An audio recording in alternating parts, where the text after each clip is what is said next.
My father refused to sell his luxury cars, even though it's dragging us down. You can't take my cars. It's Father's Day today, where I live, so I feel particularly bad about it. This encounter happened yesterday. My father, 64, got full custody of me, 19 male, when I was 10 years old, and we moved 2 states away from the rest of my family. My father suffered a work accident that caused him to become disabled, and as a result, he received a hefty compensation from his former job. On top of that, he walked away from his separation from my mom with 80% of everything, so just short of $1 million. Bang. Woo. To put it simply, he had a lot of money. By the way, this comes from Flimsy Public 3523, and if you want to submit your own stories, go to the r/OKStorytime subreddit. I'm Carly. I'm Sophia. And I'm Keon. And we'll try to give our best advice, but we haven't experienced most of these situations ourselves. So if you have, let us know your take in the comments.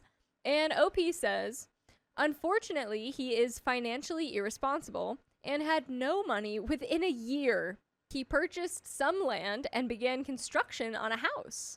But after running out of money, we were left with a half-built home which was not suitable to live in, exposed wires, unfinished plumbing, incomplete walls, and concrete floor. He ended up raising me off his disability pension, which is below the poverty line where we live. It was rough, extremely so.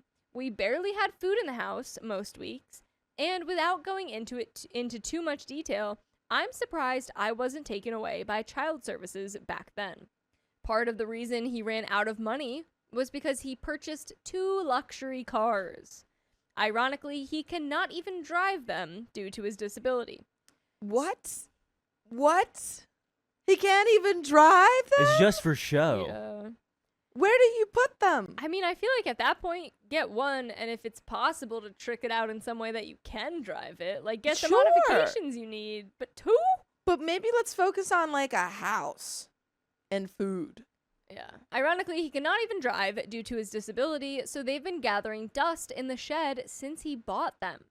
I couldn't even finish school because he wasn't able to drive me, and there weren't buses available where I live. Once I began earning an income as a teenager, I began putting money into the house. It's looking much better these days, but far from complete. My father's pension goes solely towards bills and whatever new gadgets he sees online. Like drones, tractors he can't use, Stop buying vehicles that you can't drive. and all sorts of things like that. And as a result, I am financially responsible for everything else. Groceries, medication, furniture, doctor's bills, vet bills, and even his clothes. I also often lend him money. I do not earn a lot of money and am struggling significantly. You need to stop lending this guy money. Yeah. I know he's your dad, but like honestly, it's not even helping him.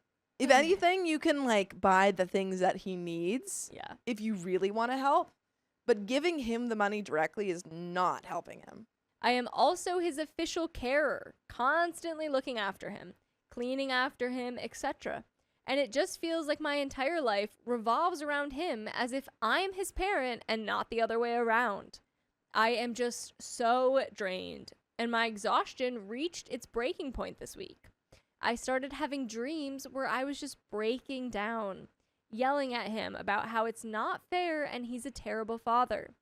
I talked to him yesterday morning, asked if he would consider selling his cars or even just one of them, as they would not only complete the house, but also help him as he would no longer have to live paycheck to paycheck. He said he wouldn't do it, saying they were investments. We had a bit of a back and forth, and I was trying so hard not to be mean about it because I know he dreams of recovering and being able to just drive his dream cars. But it's just never going to happen. I'm not upset that he won't sell his cars to lessen the burden on my shoulders now, but upset that he still didn't sell them when I was still a child so I could have had a better childhood. He said he got them for himself so he could have something nice for himself, and quickly got angry and defensive for even asking. I ended up asking if he thought he was a bit selfish for prioritizing himself over his own child. He said no, asked what I was accusing him of, and told me to move back with my mother if I didn't like it. I just left his bedroom where we were talking and haven't spoken to him since. That's wild. I'm sorry. Yeah. That's crazy to me. Dang.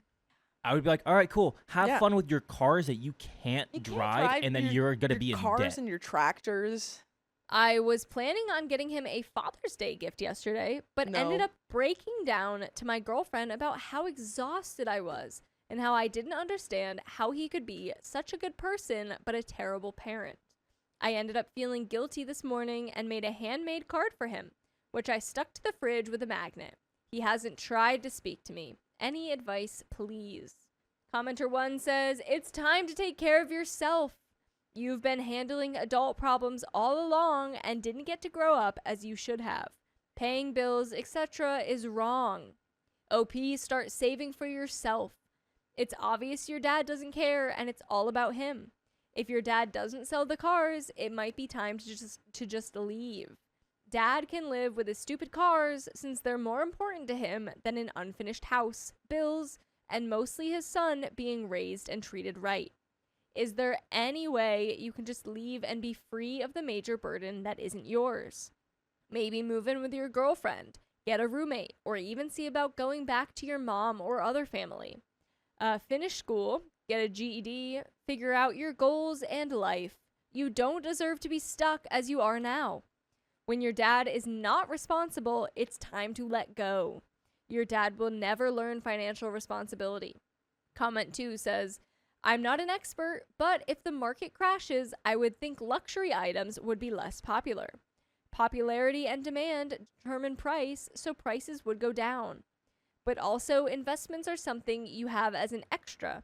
Having a large amount of money in the form of cars while having to borrow money from your child who is struggling is not okay. Perhaps you should think about whether loaning him money is the right thing to do. It takes away any urgency for him to cash in his investments. Investment cars need maintenance and special care. If they're not kept in a garage that meets preservation standards, he won't get as much from his investments as he expects. OP says, I don't think he understands how the economy works very well and has a poor understanding of what would happen if the market crashed. I'm also not an expert, but he's even less of an expert. I'm going to watch a documentary about the Great Depression with him tonight. So that he understands what happens when the market crashes? Yes. No, it's going to be really funny because he'd be like, wow, that must suck. Yeah. Like, yeah, that Yeah. does suck. That's terrible. Yeah. I've decided to stop lending him money, but he's also decided that he's willing to sell one of the cars and is considering taking out a bank loan to complete the house so I won't have to pay for anything. Commenter 3 says, make sure he leaves them to you in his will and make sure he has a will. OP says he does have a will and everything he owns is going to me, including the house and cars. It's part of the reason why I'm putting so much money and effort into finishing the house instead of watching it deteriorate. Comment 4 says, why did he get full custody? OP says, my mom didn't want me. Oh, ouch. She said she wanted to retire and couldn't look after me and be a retiree at the same time. Fly says, wait, how much older is your mother than your father? OP says, she's 6 years younger than him, actually. She was 40 when I was born and he was 46. She's 59 now, and he's 64, turning 65. Reply says, so your mother retired at 50, ditched you with your disabled father, and unless you failed to mention it, never paid any form of support. What's she spending her money on, and how much have you criticized her? Your dad is a wiener. You don't deserve this, but cut him a slice of break. OP says, essentially yes and no. She didn't pay child support because she said my dad has 2 mountains of cash, his cars, sitting in the shed. She paid for half of a laptop I needed for school when I was 15, and she still holds it against me, even though I paid her back. I don't know what she spends her money on since we barely talk, only that she goes to Indonesia on holiday a few times a year and seems to be living nicely based off her Facebook posts. I'm not very close with her because she never seemed to like me very much, and told me to my face that she never wanted to have a third child, which was me. Yikes. Also, just like the loadedness of the dad saying you should go live with your mom. Yeah. If you have And any now critiques against me, knowing- now knowing that she literally Yeah. said I never wanted you. Your dad doesn't Both sound your like a great parents person. are not good. No, yeah. She had 2 children from a previous marriage. I pity my dad a lot because of his disability, which is why I try not to get mad about my childhood and support him as much as I can. I think I'm just really drained and it all exploded. We have an update. I guess. Unless you got anything, we'll just go ahead. Just that what the commenters are saying of putting yourself first. Yes. I think you've done a lot for your dad, and you're Yeah. only 19. Yeah. You've given So so young. much money and also just like mental space to your dad when he's not giving you anything in return. So I agree. I talked to my father this morning. He's willing to sell one of his cars. He took it out of the garage, and I spent a few hours cleaning the interior, which was coated in dust and somehow spider webs. what? He's not sure who to contact because he doesn't want to go through a car yard. I talked to him about how the cars would be losing value due to the lack of maintenance, and we spent the morning experimenting with them. They definitely require some work after all these years, but they seem to be in pretty good condition. I asked if I would be able to have 50% of the home in my name, considering how much money I've put into the house and how much more I plan to put into it, and he agreed. And by the way, I'll agree with you if you go and listen to full episodes with stories just like this. Just go to Spotify, Apple Podcasts, iHeartRadio, and search OK Storytime. I agree with that statement. Yes. I agree with that message. But that's great that he's doing. You what got should have one been done. car. You got him to sell one car. Yeah. Which hopefully you guys can get a lot for that will go to you since you've done so much. What is he doing with the other car? Just get the money for it. Get that money. He is also now considering taking out a loan to finish the house once and for all, which means I wouldn't have to pay for what's left. I don't know if any of it will actually stick, but either way, the responses I received opened my eyes about the trajectory of my life, and I'm going to focus on myself a lot more than I have been. Insane to take out a loan when you have a luxury car, a second luxury car, sitting in the garage unused. He didn't mention our argument, but judging by his mood and his sudden decisions, I think he might have spent some time thinking about his choices in life. It's too late for him to be the parent I needed as a child, but hopefully he can become the parent I need as an adult. Dang. That's the end That's of that a real story. statement right there. That is a fact. I hope so, at the P. end I hope there. so. I hope so too. A stranger introduced himself as my real father, but I already have one. I don't have any father. He left me at 9 years old. The trigger warning is for mentions of abuse. He claims that he was married to my mom before my dad, and she left him for my dad. He says this happened while she was pregnant with me, and she put my dad on the birth certificate, and they, my parents and grandfather, used their power and money to make sure he couldn't stay in contact with me. He also claims when I was 5, he tried again, and my dad stopped him. He says he is just now contacting me, because with my granddad's tragic passing last year, it is safe now. And by the way, this comes from user AnonTW. And if you want to submit your own stories, go to the r/OKStorytime subreddit. I'm Dakota. I'm Shrek. And I'm Keon. And we're going to try to give our best advice, but nobody's perfect. If you think we should do something different or say something different, let us know in the comments. OP says, here's the issues with this man's story. He had no documentation, although he promised to show me and suggested he'd bring some to my apartment that he knows the location of. I am also 20, so why now? My dad is a non-violent man. I can't see him breaking anyone's fingers. So he never spanked me when I was a kid and was always the pushover parent. My grandpa traded stocks. He was hardly a mafia kingpin. Wait, they're actually in the mafia? Don't know. My parents were childhood sweethearts and are still crazy about each other, in addition to being decent people. He also kept commenting on my money, saying I looked like a banker, wearing jeans and a button-up, asking if my dad gave me my watch and how much my bike cost. He did tell me his name and his number and showed his license, and I'm considering running a background check, but my parents see my expenses. In his favor, I do look like him. I think all humans look like. I've never seen my parents' wedding pictures. He didn't seem insane. He knew a lot of information that would be hard to find about my family. He mentioned a coat I had as a kid. I'm an only child, and my mom said they never got so lucky as to have another. I don't know. I would usually ask my parents, but my mom just got diagnosed with breast cancer, and I don't want to worry her or my dad that some psycho is trying to swindle me or pester or harm me.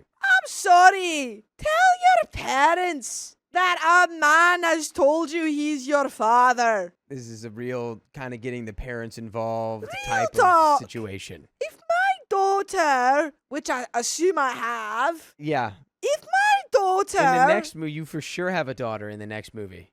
What movie are you talking It's about? okay. It's okay. Oh, all right. If my daughter found out, or I don't know, had a strange man come up to her and say, I'm your dad, take me in, or whatever he wants, I'd expect her to come right to me and say, Dad, a strange man told me he's my dad. Aren't you my dad? And I'd say, of course I'm your dad. Thank you for telling me. And then I'd go see what's up. You know what this is? It's just like that moment when they gave me the potion to turn me into human Shrek. Oh, to make you hot Shrek. And then Prince Charming tried to steal my wife. It's just like that. It basically is. Edit number 1. I called my real dad first, deciding that he was a better call than fake dad or the cops until I assessed the situation. I asked if he knew this guy. He responded by asking if I was at my apartment. When I said yes, he said he'd be there in half an hour. Crap.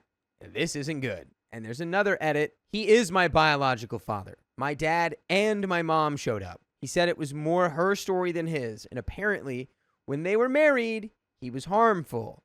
And when she told him she filed for divorce, it did not end well. She decided promptly that he would never get near enough to hurt her child. Her childhood best friend offered to marry her. This is all pretty convoluted. My life and parents are a lot different than they were this morning, and there are some comments. What happened after your parents came? I opened the door, and I was surprised to see my mom. Although I should have known he wouldn't come alone, both because that's not how they do things, and because on Tuesdays at that time, he's usually home between business and racquetball. We greet. My mom hugs me. My dad just puts his hand on my cheek and says that I'm everything he could want in a son. I say, so who is that guy? My mom says I'll start at the beginning. I met him when I was 19. He was a moody violinist. Oh, they get you every time, those moody violinists. Do you know Fiona almost married a violinist? No. He got burned up by a dragon. Ow. He thought he could charm the dragon with a little violin. I'm glad that you guys have looked past that and have come to, be friends. Well, she's got a much higher body count than I do. Oh. I've only got one. She's had many other relationships, although short-lived, because they usually a fiery. However, I support women, and I know that she's allowed to have a history. That's true. And your mom has a history. Don't let anyone tell you Shrek doesn't support women. I support women. I support women's rights and women's wrongs, which don't exist because women are never wrong. That's what Fiona tells me. That's a good Shrek. That's the key to a happy marriage. Your wife is never wrong. So. She's just confused. But don't tell her that. I met this moody violinist, and it seemed the right amount of rebellion to fall in love with him. I was hardly the type to date a drummer, and then it unfolded. By the end, me and my mom are crying. My dad is holding her arm, and I don't know why this bothered me, but I asked if they were in love. My dad said, I've loved your mother since I was 5 years old, but we're both so stubborn. It may have taken us 40 years to realize it if we hadn't become a family to protect you. That's lovely. That is lovely. We were going to get a divorce when you were 2, but we were so happy neither of us brought it up. Then we all laughed a little, and I'm heading there for dinner in a few hours. It's a screwed up situation, but my family is still my family, and I'm a lucky guy. Did your dad really meet him? Yes. My dad said when I was little, my mom caught him watching us in the park and promptly ushered me into the car. He came to the apartment, and she went down to the lobby. He cornered her, and when his charm said, I gave you such a fine son. He's got my looks, doesn't he? I think the least you owe me is a few hours. He got aggressive and had to be escorted out by security. He was waiting for my dad outside his office the next day. My dad is angry, but listens to him go on. Give a man enough rope, he always says. Then he mentions money. He's been deprived of his son. If this continues, reparation only seems fair. He's trying to buy your son. Or I suppose he's trying to sell his son. The other way around. He's trying to say, give me some money because I haven't been able to be with my son. He's pulling reverse child support. Do they have reverse child support? No. In my swamp, Yeah. I've never asked because I take care of my children. Like a real man / ogre. Also, I don't have money. Fiona pays for the kids. I do the dishes. She's got the income. It's okay, Shrek. We don't think any less of you. I don't think any less of me. She's the breadwinner. My dad decided that you can't stalk his family and shake around his wife with loose threats. So he told him that he will never give him a dime or let him ruin his son. And how did your parents get married? Well, my parents claim they married as friends to give me a name other than his and a father to make it difficult should that guy ever attempt to use me as leverage. Then they fell in love. Originally, they planned to divorce after a respectable time frame, but they found marriage suited them. And how are your parents now? They've always been best friends. There's a picture on our mantle of them at 5 years old. Their nannies used to let them play together. They were never romantic, they both claimed. My mom says her father was so severe and unemotional that she never would have risked the person closest to her for mere dating. Then they got married to protect me, and they're madly in love. They have lunch together every day. I remember as a kid being embarrassed by how much they touched.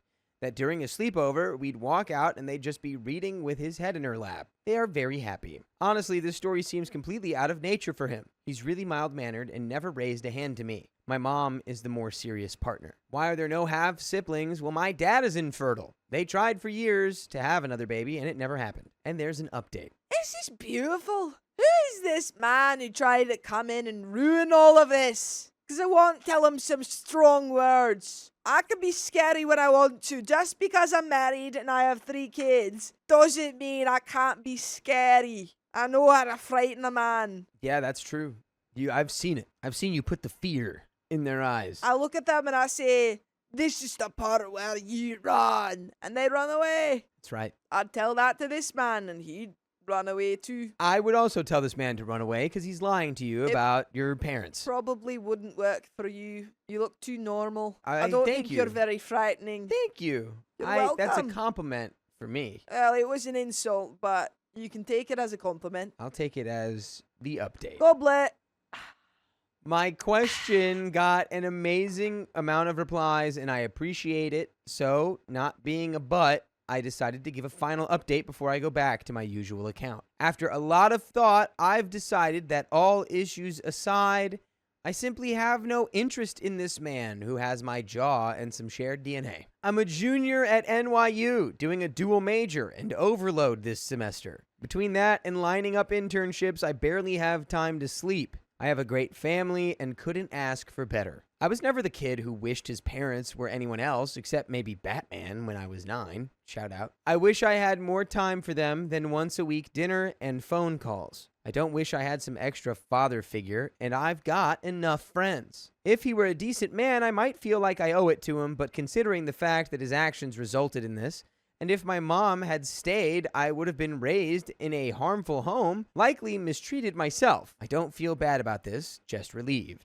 I also, for those worried about any possible truth from fake real dad, asked my dad if I could see any of the paperwork on my biodad to assuage curiosity, and he assuaged it. The divorce papers were in there, the restraining order, and even evidences of the... Yeah, he is a dirt pickle. Dirt pickle. It's the only place to find a pickle.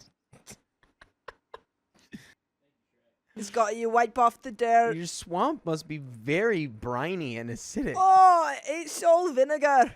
You just throw some cukes into the swamp, Oh, they float up themselves. bury them in the dirt, and then you dig them up a little later? I don't even have to dig them up. They'll float when they're ready.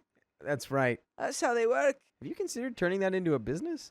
I've thought about it, but I I don't know if I've got I don't know if I'm cut out for entrepreneurship. It's a lot of work. But Fiona thinks I should get a hobby. Yeah, I think the pickles could be a very wellspring for you. She thinks I'm too focused on my father leaving me at 9 years old. You could start providing some income, and then maybe you'd feel better about her rich parents, I feel fine about her rich parents. Oh, sorry. Thank you, Shrek. You're welcome. So he was waiting, this man, at my usual coffee shop today, and I will now be finding a new one. Basically, he was pushy and a butthole. He never once admitted any kind of wrongdoing or anything. I ended the conversation by saying, thank you for contacting me, but I'm happy in life right now. If I ever change my mind, I'll contact you. He then got this weird look of outraged indignity and said that I was an ungrateful little beaster and that if he were richer than my dad, I'd be on my knees. Then he said that without him, I wouldn't exist. Said I was his only son and he wished he didn't have one. Heck, he wished he didn't have a daughter as she was just as ungrateful. He said a lot more, but that's the gist of it. I have a dad, and it ain't this joker. I may look up the sister at some point in the future when I have the time and mindset to explore that, although she's probably just a kid. And there are some comments regarding OP's safety. Unfortunately, I think the best thing is for me to take up my dad's offer of a car and driver until all of this settles. I will also be moving into a rental property we own because it has tighter access, i.e. a doorman who has to admit you. I wish I had a doorman. You out got my Donkey. swamp. He's not a doorman. He lets everyone in. You have Gingy. He does, doesn't he? A person walks up and says, "Oh, I'm here to see Shrek." He says, "Oh," I can't do a donkey impression, but he just lets him in. I said, "Donkey, what are you doing? You're letting in strangers into my house." And he says, "Oh, but a stranger is just a friend you haven't met yet." What's that mean? That's nice. We were strangers until we met. Yeah, we're not friends. Well, not yet. Ah, you sound just like Donkey. Oh. Next thing you'll know, you'll be staying in my house, eating my rats, playing with my children. I will not be eating your rats. Sleeping with my wife. No. I can see it in your eyes. No. You've got a shifty way about you. No. It's okay, Shrek. It's okay. It's okay. I've got my eyes on you. So, I honestly should have been in a nicer apartment anyway, just on the off chance someone finds out my parents' worth and thinks my place would be nice to case. About the sister, yeah, I won't contact him about it. I'll have a routine background check and she should show up. I honestly don't know what to do about it or how to go about it. What if her life is horrible? I don't really have any power to change it. What if she's like 8 and lives across the country? It seems doubtful we'd connect on any meaningful level. I can only assume she has a caregiver and hope it's a good one. Honestly, contact from me won't do much if she was in a bad situation. I'm a 20-year-old kid whose income, until my first trust opens, is entirely dependent on my parents, and I'm not even legally her brother. It's all word of mouth. I guess the main point I see is no need to rush. Even if she's in a less than tenable place, there's little I can do to change anything. About the bio father, I am dismissing my biological father because he's a butt. To me, shared experiences are what bond people anyway. That's why I love my parents. Not because of money or blood. I have no interest in a relationship with this guy. If he hadn't been harmful, we would have had an obligated lunch, but I still wouldn't truly want to form a relationship. I would just feel obligated to this stranger. I just don't want to start something until I've considered the implications. This could be just as negative in the girl's life as it could be positive. It's also possible that she might be in contact with my bio dad, who I want nothing to do with. Let me adjust your facts. Bio dad did not live near poverty line. He was middle class, an amazing violinist who taught in the city and did very well. Also, my mom had access to her trust fund during the marriage and contributed a large amount to household income. Their marriage lasted 2 years, not counting the separation. And there is a final update here. Okay, 6 months later. That's a long time. Today I met my sister. Whoa, didn't you just say that you went on the whole thing about how you weren't going to meet your sister? I guess they changed their mind, Shrek. Oh, everyone's changing their minds these days. My So- mind's only been changed once, twice, Maybe 3 times. 3 times if you count the time I changed my mind about how many times I've changed my mind. First time, Donkey. Second time, Fiona. Never changed my mind after that. Never changed What his about mind the about fourth anything. one and then the upcoming fifth one? Didn't change my mind. Yeah, but they're changing the script. Hey, don't talk about Oh, that. I'm sorry. That was insensitive. I had you writing in the air. I'm sorry. That was insensitive. Thank you for apologizing. I appreciate that. So I took some time, but eventually curiosity got the best of me. She's 17, and her background is completely different than mine. We corresponded a little on the internet, but met today, and I drove 2 hours. By the way, you can listen to a lot of hours of full episodes with stories like this A one. lot of onions. And there's a lot of onions on Spotify, iHeartRadio, Apple Podcasts, and wherever you listen to podcasts. Just search OK Really? Storytime. That's right. There's a lot of onions You've got to search OK Storytime to find out. on the internet. All right. Layers. There's layers to the internet, Layers. I'll check it out. like an onion. I do like onions. And there's a little bit more story here. Let's finish it off. Let's go. She seemed like a nice girl, but I didn't feel like any, wow, we're related moments or a strong sense of kinship. Maybe I don't know how siblings are supposed to feel. I don't know. Mostly, it was awkward. Me and 17-year-old girls don't have a lot in common. She said I reminded her of someone on Gossip Girl and owned Justin Bieber CDs. But she did reinforce my belief that I'm doing right by not connecting with my bio dad. He hasn't seen her son and hasn't contacted her in a year. So, I just wanted to let those of you who helped me out last year know. Thanks, guys. And You're on welcome. meeting the half-sister, I'm a whole 21 years old now, full of vain wisdom and false prophecy. You've got prophecy. No, it's false prophecy. Why is it false? Well, Is he like this here Cassandra? yeah, he is. Oh, right. That makes sense then. Shrek, you're more cultured than you let on. Well, I've read one page of another book. We've got 2 pages now. 2 pages. You rascal. I You lied little to you. scamp. I lied. You keep things close to the vest, huh? I do, but I'm working on it. I'm working on it. It's tough. I guess it's not just age, although I am the youngest in my friend group, but upbringing too. She's uninformed about so much. She's also really into YOLO and partying and drama. She was nice, just really different. And that is the end of that story.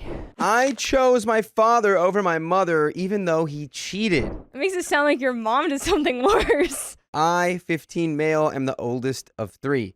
My brother is the middle, 11, and my sister is the youngest at 8. My family had always been kind of messy, and I knew that from the beginning, but growing up, I always felt outcasted from my mother and her side of the family, which is mostly just her sister, since my mom is not close with her parents. By the way, this comes from user Livid Society 1828, and if you want to submit your own stories, go to the r/OK Storytime subreddit. I'm Dakota. I'm Carly. And we try to give our best advice goofily, but we haven't experienced all of these situations before. So if you have, let us know what you would do in the comments. OP says, I noticed this mostly as my brother and sister got older. It was like night and day. For example, at school, if I made some crappy painting, my mom wouldn't even look at it. But now with my brother, and more so my sister, anything she makes is like it was touched by the hand of God, and it gets displayed everywhere. My aunt, my mom's sister, would never ask how my day was or anything and hardly talk to me. If I wanted to tell her something, she didn't care. But with my brother and sister, she's the warmest person, so nice, so kind, and so much fun. But never that with me. My mom would sometimes not set a plate for me at the table, and I had to get my own. In a family Christmas card one year, she used a picture without me in it. I used to hear my mom and dad fight about this a lot, especially when I was younger. My dad would always just ask her to try, and I think it's finally clicked for me now that I am the reason for this divorce, partly, apart from the cheating. And my dad and his family were the opposite of this. They loved me. I have a great relationship with my father, and he's the best father ever. Sorry, this is all over the place. This part was really long, so I tried to cut it down. About a few days before my parents told us about the divorce, I got in a huge fight with my mom and kind of my dad, but he was just kind of there, over unrelated things. And during that, I asked her why she didn't love me. I think in a moment of anger, she admitted she didn't want me. This is brutal. Oh my god, OP. Yeah, I say side with your dad no matter how much he cheated on your mom, because your mom hates you. Sounds like your mom's just miserable too. Maybe that, like, what? I don't know, miserable over you for some reason. Like it was the first kid and she didn't want kids or something. And it's like, you're what ruined her life, according to her, which is not true. Yeah, and definitely don't blame yourself for this divorce. Yeah, it's her actions and behaviors that caused the divorce. You're just, you're a byproduct of existence, like, or not a byproduct, a casualty. Yeah. You were caught in the crossfire. At that moment, my dad basically exploded on her and sent me to bed. I think I shut down after this. I just remember being pathetic and crying in my bed that night. When my parents sat us down and informed me and my siblings they were getting divorced, I felt numb to it. My siblings were so distraught, but I felt numb, and I still do. My aunt was there and was telling me and my siblings to get ready to leave and that we were going to go stay with my mom for a while. In that moment, I got really upset because I did not want to go live with a woman who never wanted me and then proceeded to treat me like crap throughout my life and clearly did not love me. I didn't mention that initially. So I told my aunt, mom, and dad that I didn't want to leave the house I grew up in to go stay at my aunt's house with my mom. My mother just looked sad, but I walked out of the kitchen into my bedroom to go be alone. The audacity of your mother to act sad. Wait, what's she so sad about? What? You would think at the way that she talks about you, she'd have like, confetti Right, ready to like go. prepared. Yeah, she did this to herself. She's like, oh, wait, the consequences of my actions? No. All I said was I don't want you. I never did. Wait. Oh my God, it's wild. Crazy. My aunt followed me and wanted to talk to me. She seemed very upset with me. She said that my siblings look up to me, which is true. I am basically a third parent, and I need to be there for my mother in this hard time. Holy parentification, Batman. What? Yeah. You need to be there for your mother that has openly told you that she doesn't care about you. And has actively not been there for you. Insane. I told her something like, I don't want to be there for that witch. And my aunt got really mad at me and told me I didn't understand and that my dad cheated and I should support my mom. And that's the moment I learned he cheated. That's what it says? Yeah, that's crazy. In that moment, I honestly didn't care he cheated. Looking back, I do think it was crappy my dad cheated on my mom. And I got really mad and brought up everything and asked her why I would support someone who doesn't love me and didn't want me. I brought up all the things throughout my life that felt big to me. My aunt basically told me that it was a complicated situation when it came to me and that I couldn't resent my mother for it. What does that mean? Well, yeah, I need elaboration.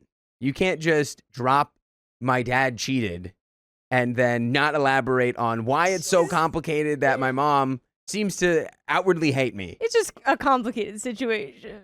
At this point, my parents came up because we were yelling, and I was then left alone in my room when they got her to leave. It's been a few weeks since then, and I'm staying with my dad. My mother wants to talk to me, and I do not. I feel especially pathetic in regards to my siblings. They really look up to me, and I'm not with them to help them through this hard time, and I've basically abandoned them. It's just, it's so hard because you've clearly been made to feel responsible for everything. Right. When I these don't are think you've your abandoned- parents' children. Yeah. They're your siblings, but they're also 11 and 8. They need to be taken care of by their parents. Right. I feel pathetic crying about all this when I should be trying to be proactive, calling my siblings and texting them, but instead I sit there and cry. My sister also overheard my fight with my aunt, and her being 8, didn't understand half the things we fought about. But she looked it up, and now she thinks my mother tried to unalive me, and she won't take any explanation my mom and aunt offered her. What? What did you talk about? It's complicated. My sister is also distraught and thinks our mother hates me and is trying to separate us. My brother and me haven't really talked, but I think he's taking it the best out of all of us.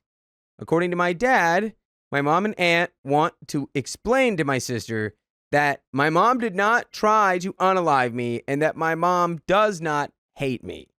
My dad does not want me to hate my mom. He wants me to talk to her because he wants me to have a relationship with her. I think I just hate her for treating me so differently and rather badly from my siblings growing up, and I don't want to talk to her again. As for my dad cheating, he was a piece of crap for that. But when I look at him, I can't bring myself to truly care. And I know that makes me terrible, but I feel so conflicted. I love my dad. He's been nothing but supportive to me in the best way a father can be, but I don't want to talk to anyone. I've hardly spoken to any of my extended family, hardly spoken to my siblings, and I feel so lost, but also right in the situation. But also like a total a-hole because my dad is wrong for cheating, but he doesn't act wrong, and I'm supporting him even though he cheated. I'm sorry for how long this was. Am I the a-hole? I need someone to give me the cold, hard truth. And there is an update. Oh my God, no, you're not the a-hole. Yeah. OP, you need so much therapy, though. Yeah, you're just 15. It's, of course, So the hardest young. thing ever that you could possibly be dealing with. I'd be on my dad's side, too, if my mom treated me that way. It's not even like that he's, is it OP male? I believe so. It's not even that OP is, like, on their dad's side. It's just you don't want to live with someone who doesn't care about you. Like, you never went to your mom and was like, he was right to cheat on you. Like, you literally were just like, I don't want to go live with you. Exactly. It's like, out of all of the information I have, I would still rather be with my dad because, honestly, you treat me terribly. Right. And that's not wrong to say in any way. You, like, told me straight up that you didn't want me. So I'll take myself out of the equation and stay with dad. I don't think you'll be around him because he cheated on you, which OP saying is wrong, which I wouldn't even be able to do that at 15.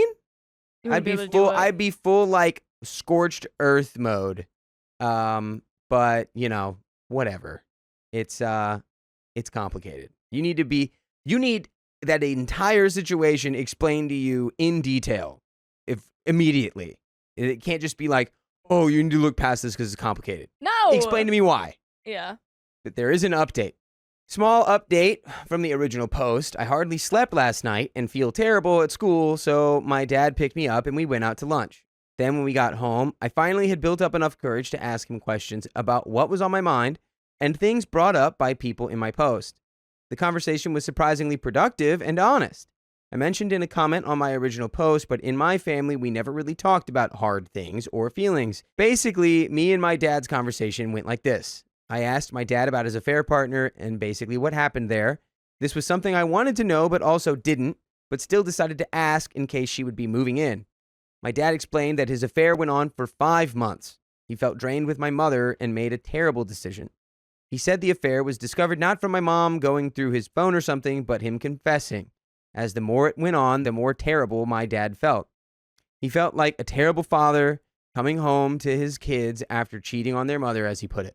My dad says he's not going to be talking to the woman anymore at all and plans on not dating or marrying anyone new until me and my siblings are all adults. And by the way, you can listen to full episodes with stories just like this on Spotify, iHeart, Apple Podcasts, wherever you listen to podcasts. Just search OK Storytime, and you've got the full archive available at the tips of your fingers. There's a little bit more story here. I mean, anyone who cheats, like, that's a terrible thing to do. Like, obviously the dad is well in the wrong for that, but that is, like, completely besides the fact in this story. You just don't want to stay with your mom because she doesn't treat you well, and that's valid. Taking everything away, yeah. That, and you need to have that explained. The cheating, like, really doesn't change much about the fact that your mom has admitted that she doesn't care for you. Honestly, dude, if I'm with a partner and they openly are like, yeah, I just don't even care about our child. I wonder why the dad was there. I would find it very difficult to stay present and connected in that relationship. But again, not a green light to just go cheat. Right. But it's like, then just leave. That relationship is fundamentally over the moment you're talking about our kid like that. I wonder how much the dad knew on that front, because it seems like it's very much like the mom and the aunt kind of thing. Yeah, who knows? We don't. OP certainly doesn't. I hope they get to know. Let's finish this story. On the brighter side, my grandparents are going to take me and my siblings out on the weekend to do some fun stuff to take our minds off all the chaos. I'm looking forward to that, as I hope with my grandparents around, I won't have to answer many questions, and of course, I get to see my siblings. I'm also feeling better. Writing my feelings out, even if it was for strangers on Reddit, helped. I did not broach the topic of therapy with my father like many people suggested, but I am going to write my mom a letter and start journaling. Despite what many people said, I am going to have a conversation with my mother after I give her my letter and she reads and processes it. I don't know when that will be, but hopefully soon. And that is the end of that story. Oh, I want to know what happened. I mean, a lot of people seem to be doing letters, which, like, if that's the best way to get your feelings out there and process them, like, but kind of be able to, like, take that step back, then yeah, that's great. Yeah. I let my son call my best friend dad, and it made my wife furious. You're not my dad. My 30 male relationship with my wife, Sam, 29 female, has been rocky since our son Oliver was born 2 years ago. She got pregnant just a few months after we got married, and things were fine up until Oliver's delivery. By the way, this comes from I'm trying my best. And if you want to submit your own stories, go to the r/OKStorytime subreddit. I'm Sophia. I'm Carly. I'm Keon. And we're here to give good advice goofily, but we're literally just trying our best. So if you have any thoughts, let us know in the comments. And OP says, I assume it was postpartum depression. Sam never sought out a specific diagnosis, but after he was born, it was like she just couldn't care less about our child. We hadn't planned to have children so early into our marriage, and it was scary. But I can't describe to you the all-encompassing love that comes with being a parent. The fear was worth it for me. It still is and always will be. Throughout Oliver's life, but especially that first year, I was essentially acting as a single parent. The only help I had, and I don't mean for that to sound diminishing because this man is a godsend, was my best friend, Matt, 33 male. The plan was for Oliver to be breastfed, but my wife had no interest in it after he was born. I was the one changing diapers and mixing up formula for bottles, and being in the house we shared felt so oppressive. I do wonder if she has PPD. Sounds like it. Like the joys of bonding with my son were being sucked out of me because of the energy there. So I would take Oliver to Matt's. I don't want to ramble on for too long, but there have been exactly 0 times in life where Matt hasn't shown up for me. I've known him since I was 19 and can safely say that, even after all that time. But this is the most wonderful thing he's given me. I can sleep soundly knowing my baby would be taken care of. I had a place of refuge. He is so, so good with Oliver and is my shoulder to cry on. I don't think I'll ever be able to repay him, but I'm definitely trying to every single day. Wow, that's a great friend. That is a great friend. That has to be tough. Yeah. As the wife to watch that too, though. Absolutely. I mean, I think this woman is absolutely going through PPD. I think so. And is feeling just a confusing mixture of jealousy and desire to have a relationship with her child, but also probably a lack of desire that she doesn't understand. Yeah. And I'm totally just reading, into that. Might not be the case, but it is worth checking out. Things with my wife I've kind of started to look up, but recent events have sent us into a huge downward spiral. Oliver was having some speech delays, but he's been really picking things up as his 3rd birthday nears. He's babbled da-da-da towards Matt and I for a while now, but daddy has since been added to his vocabulary, and that is used to refer to us both. I have never corrected him. I checked in with Matt to make sure he was fine, and he said he was honored to be bestowed with such a title. His title's da-da-da. Da-da-da-da. Da-da-da. Yeah, I was going to say, I hope maybe you we've just watch also been Dan to Dan. working on Mama. Mama. Sam got to hear this recently when I was on FaceTime with Matt, and she basically went ballistic. As much as I hate to admit it, I did say he was more of a parent than she had been. Ooh, a-hole. Ooh, which, while true, is hurtful. I need outside opinions on this. Am I the a-hole for allowing him to call him dad? And there are some comments. I genuinely think we need to get her tested for PPD.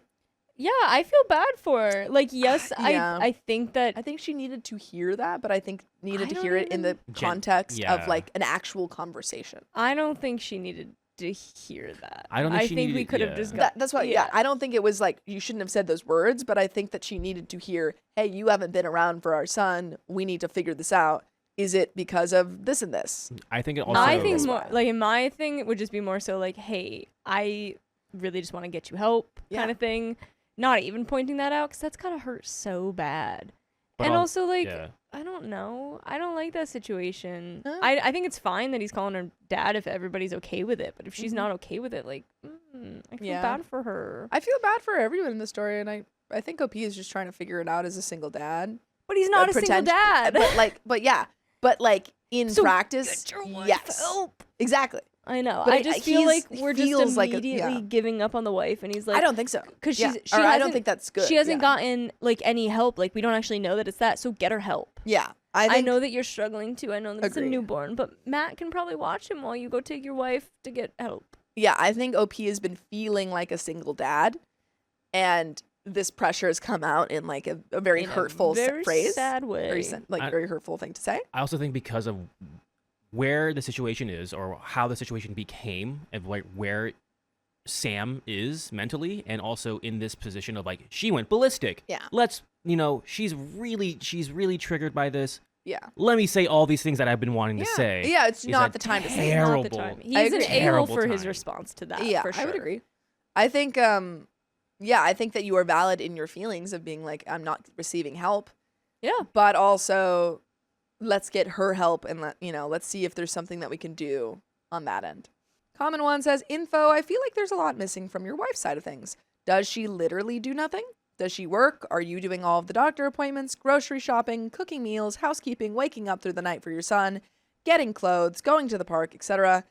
Have you talked to your wife about what's going on? Encourage her to see a therapist, encouraging outings and spending time with her son. Or do you just go off to Matt's place every chance you get? OP says she works from home during the day. I don't work, and we have enough money put back, thanks to help from my parents, that I don't need to while Oliver is this age. She does the grocery shopping as well. Everything else is all me. Although Matt does help significantly with the cooking, she's extremely hands-off with him. I've tried to be encouraging, but at some point I feel like the responsibility to seek him out and create a bond with him is on her.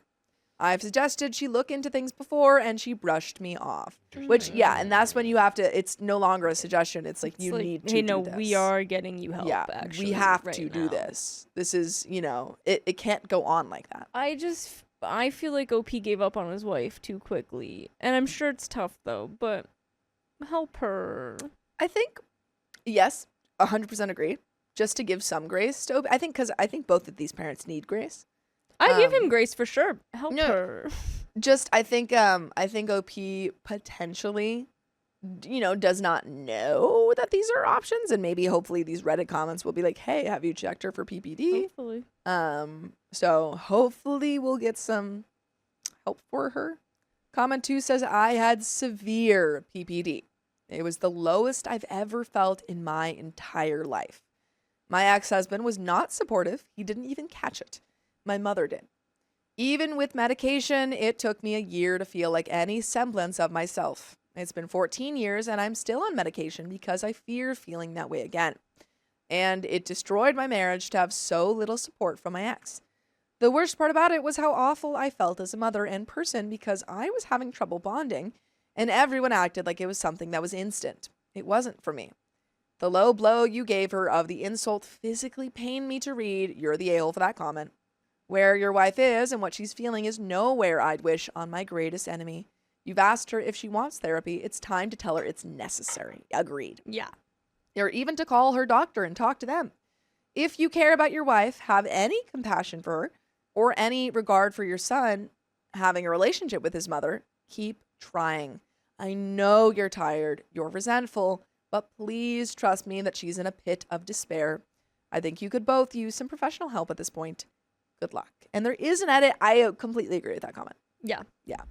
I think he is in a dark place. I think the mom is in a dark place. And I think, yeah, it's time for like a doctor to intervene. I'm not discounting what he's been going through. Severe depression is hard on more than just the actual patient. And sincerely hope they can both get help. And there is an update. I never thought I'd be back with an update this soon or that this would be the update. I came home Thursday with a plan to talk to my wife. I texted her in advance, so I was able to jump right in when I arrived. As suggested to me in the comments of the original post, I was vulnerable. I told her I was feeling exhausted and worn down. I said frustration had built up with her being so uninvolved. I said I wanted to see real major change in the way she interacts with Oliver within the next 2 months, or an ultimatum of getting her help or divorce would be given. I don't like that. I also made it clear that if she wanted to get help now and not wait those 2 months, that was also acceptable. I would encourage that. That should have I just would be been like, the answer. you need there. help now. You cannot do this alone. I would assist her however she wanted, but I wanted to see some initiative being taken for our child. At first, I was met with anger. Eventually, we were able to have a genuine conversation where she admitted that she didn't feel maternal at all. She said she often wonders what our life would be like had she made a different choice. Obviously, this was all hard for me to hear. Resentment was building up on both sides, but did it have to build for nearly 3 years? I can't help but feel like it was mostly her responsibility to bring up this conversation. Okay, OP had the conversation, but I don't think that's fair. I think it is natural to feel anger and resentment when you think that someone else should have done it, but like if you want change and it's not happening, you have to take that initiative. I don't know. I'm just getting the way that OP's talking about it. I get it. You're at this point. It's 3 years, and it's been very stressful on both parties. And it's like you're a couple, you're a team, but I'm just seeing it as like two different sides. I don't know. Whereas- If just seeing it as he just fixed everything with Matt, and he wasn't there for his wife, and I have sympathy for him. I know it was hard. Yeah, but it's like, if you want, like, you noticed a change in your wife, and it is sad that it took 3 years, but you know, why couldn't you have this? I think just sit with the question of why couldn't you have this conversation, right? Or why did earlier she? I know on he your asked end. once, but it had to be just like no ifs, ands, or buts anymore. I'm getting you help. I think you can have frustration that your wife didn't approach you with this conversation. But I think you also have to sit with yourself. I was gonna say some why accountability. didn't I do it? Yeah, some accountability, because it's a team thing. It is a team. Like you are a couple. You are supposed to be raising this kid together. Yeah. And I get it. You have a little bit of resentment or a lot of resentment, but it's not Apparently fair a to just lot. like put it all on her. No, I agree. But it's the same thing on her end. It's not fair to put it all on you. Yeah. Which you're probably both doing the same thing. Yeah. My frustration was over her treatment of our son. Her frustration was over us having a son at all. I can't even fathom a world without Oliver in it while she was pondering what our life looks like if he never existed. That's not it. She's got PPD. Yeah. That's not, dude. yeah. It's been a few days since the conversation and I'm still feeling a lot. I feel sad for her. I'm very angry for my son and I that the last 3 years could have looked different / saved us so much pain and exhaustion and negative emotion. It doesn't feel fair. Oh. She and I are going to start the divorce process soon. Oh, no. I'm hoping that it will remain civil. I called my parents to update them on the situation. They've been unconditionally supportive of me and were ready to jump into action mode to help. They will financially support us for the time being and offered us a place to stay. Matt and I discussed it, and we don't think that's a viable option. Oliver is already going through a big life change, so taking him out of state to a house he's unfamiliar with would be harmful. It would also complicate things during the divorce. We're moving in with Matt. On top of all the practical reasons why it makes sense, Matt expressed that he would hate for us to be so far from him, that anywhere he is would always be a home for Oliver and I. We still have a lot of things to pack, but we've been here since that conversation. Oliver was already used to life here, so the transition has been smooth. I have a lot of emotions to work through and plan on starting therapy soon. And there is a little bit left to this story, but you can listen to full episodes of stories just like this. So just go to Spotify, Apple Podcasts, or iHeartRadio. Just search up OK Storytime. Do you have any thoughts before we get into the I just feel final bad bit? for her. Like, she is going Yeah. through all of this. She finally is like, okay, you know what? I will say these, like, words that have been hurting me so much, what I've been feeling that's been bothering me so much. And Yeah. then he just proved all of it to be like, yeah, she should have been afraid about that kind of thing. Like, I just feel so bad. And then immediately just moving in with Matt, who she already felt like was taking over, and now he is taking over. Yes, but we didn't. The only thing I will say is we didn't get OP's description of that conversation in detail. It seems like they mutually agreed on the divorce. It wasn't just OP being like, well, it's done. I still, Because it I seems like hold she to doesn't that want still. to be a parent, which I think could absolutely probably is the PPD. But I think it's a complicated situation that she probably does absolutely need help and emotional support.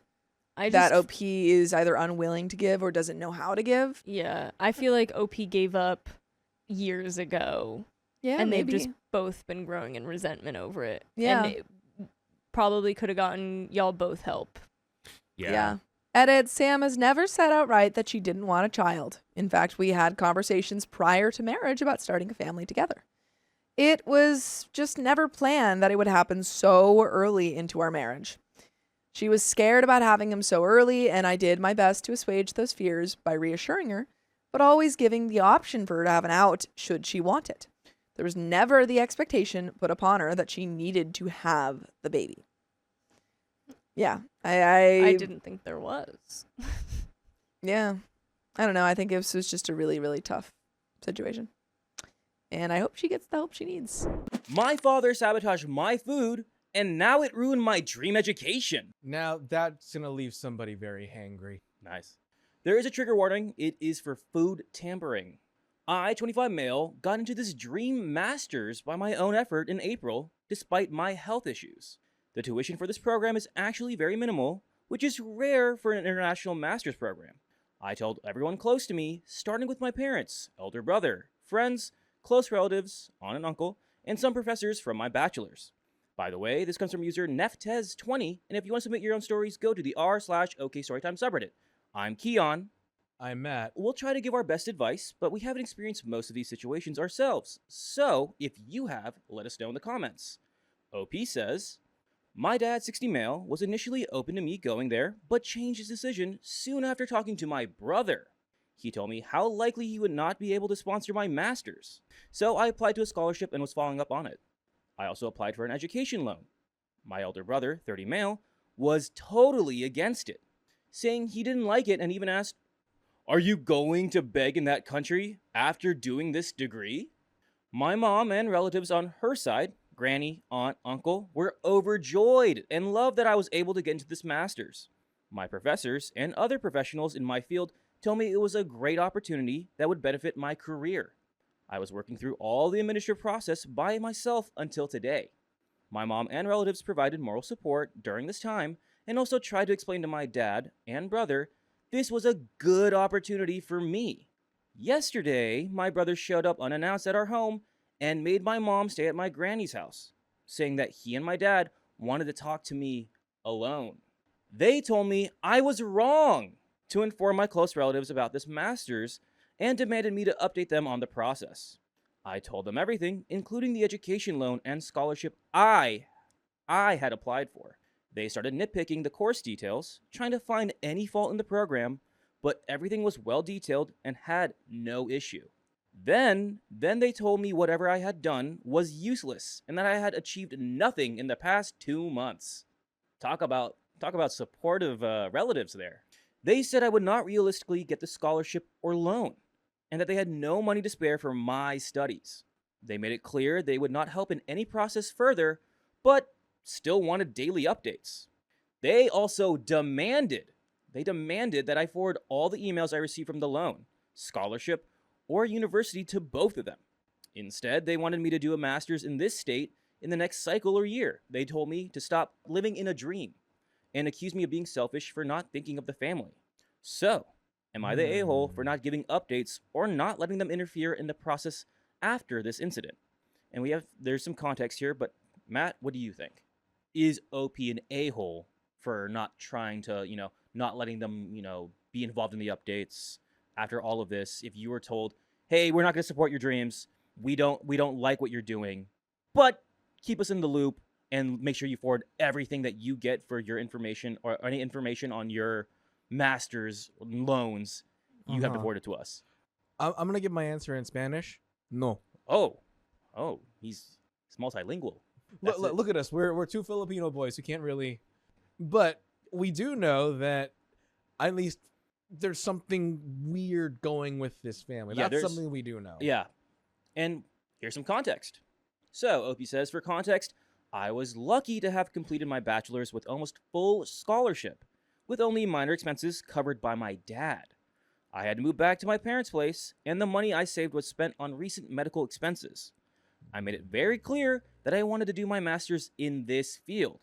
The program I got into is not available anywhere nearby, not even in neighboring states. Side note, there's also a separate and very serious situation happening at home that made me feel unsafe. I made a separate post about that, so I won't go into it. We have an update. Let's just go into it. Update 1. My dad, 60 male, is adding something to my food that makes me, 25 male, sick. Whoa. That Whoa. is criminal. That is also unconscionable. That's also your family. Call the cops. Opie says, I had been suffering from bloating and vomiting since December of 2024.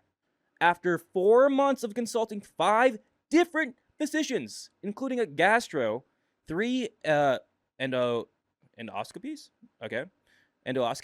and multiple tests, they diagnosed me with Crohn's.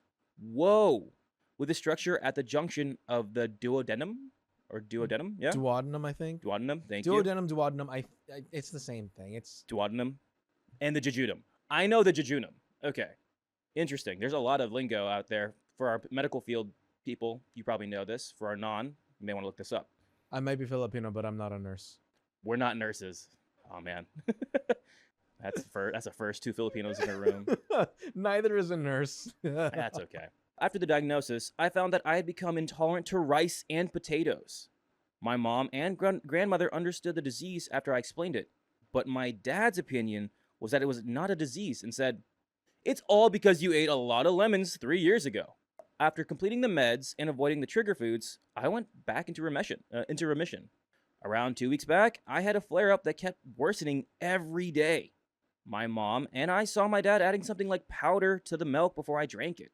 There was no taste or odor change in the milk.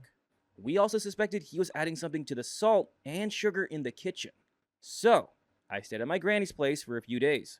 During that time, I had no symptoms, no pain, no bloating. Meanwhile, my mom threw away anything and everything that was suspicious and bought everything new. When I returned home, we were careful in locking everything in the kitchen and ensuring only we had access. After doing this, I felt better, though we saw my dad trying to pry open the things we locked. There were also 2 things that bothered me during this time that may or may not be related. One of those was just 2 days before my flare-up, I informed my dad and brother that I had been selected for a master's in Europe. They hated that idea. When I said I would go, my dad replied with, something unexpected may happen, and your plan may fail. Oh, that's a threat if I ever heard one. Okay, and here's the second point that may or may not be related to with everything that OP's dealing with. Oh, good lord. Before this flare-up, my dad was again doing something in the kitchen. He never usually uses the kitchen. Later, when I took a sip of milk, there was a strong taste of rust. I threw it out and didn't think much of it. I asked about this issue in r/Crohn's disease around 10 days ago and intended to post it here too, but I couldn't. Here's what happened after that. I forgot to lock a jar of cookies inside the cabinet. I ate them the next day, and I got sick again. My mom's coffee tasted weird multiple times, and she also got sick after drinking it. My dad broke into the locked kitchen cabinet and the refrigerator. Because of that, we replaced everything and shifted food to my granny's house. Since then, my mom and I have been traveling to my granny's house for every meal. The fact that you have to go somewhere to just eat food is insane. I'm sorry, that's insane. Opie also states, we also suspect my brother knows about this, but chose to ignore it, as he avoids eating anything at home.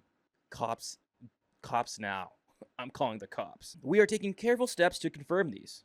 I feel very unsafe and emotionally drained, but I just want to make sure I'm not losing perspective. And we're on to a second update. I mean, you've done it. You've been doing it, OP. You and your mom, get out of that house. Just stay at your granny's house. Do not let your father or your brother into that house whatsoever. Buy new food, put it there.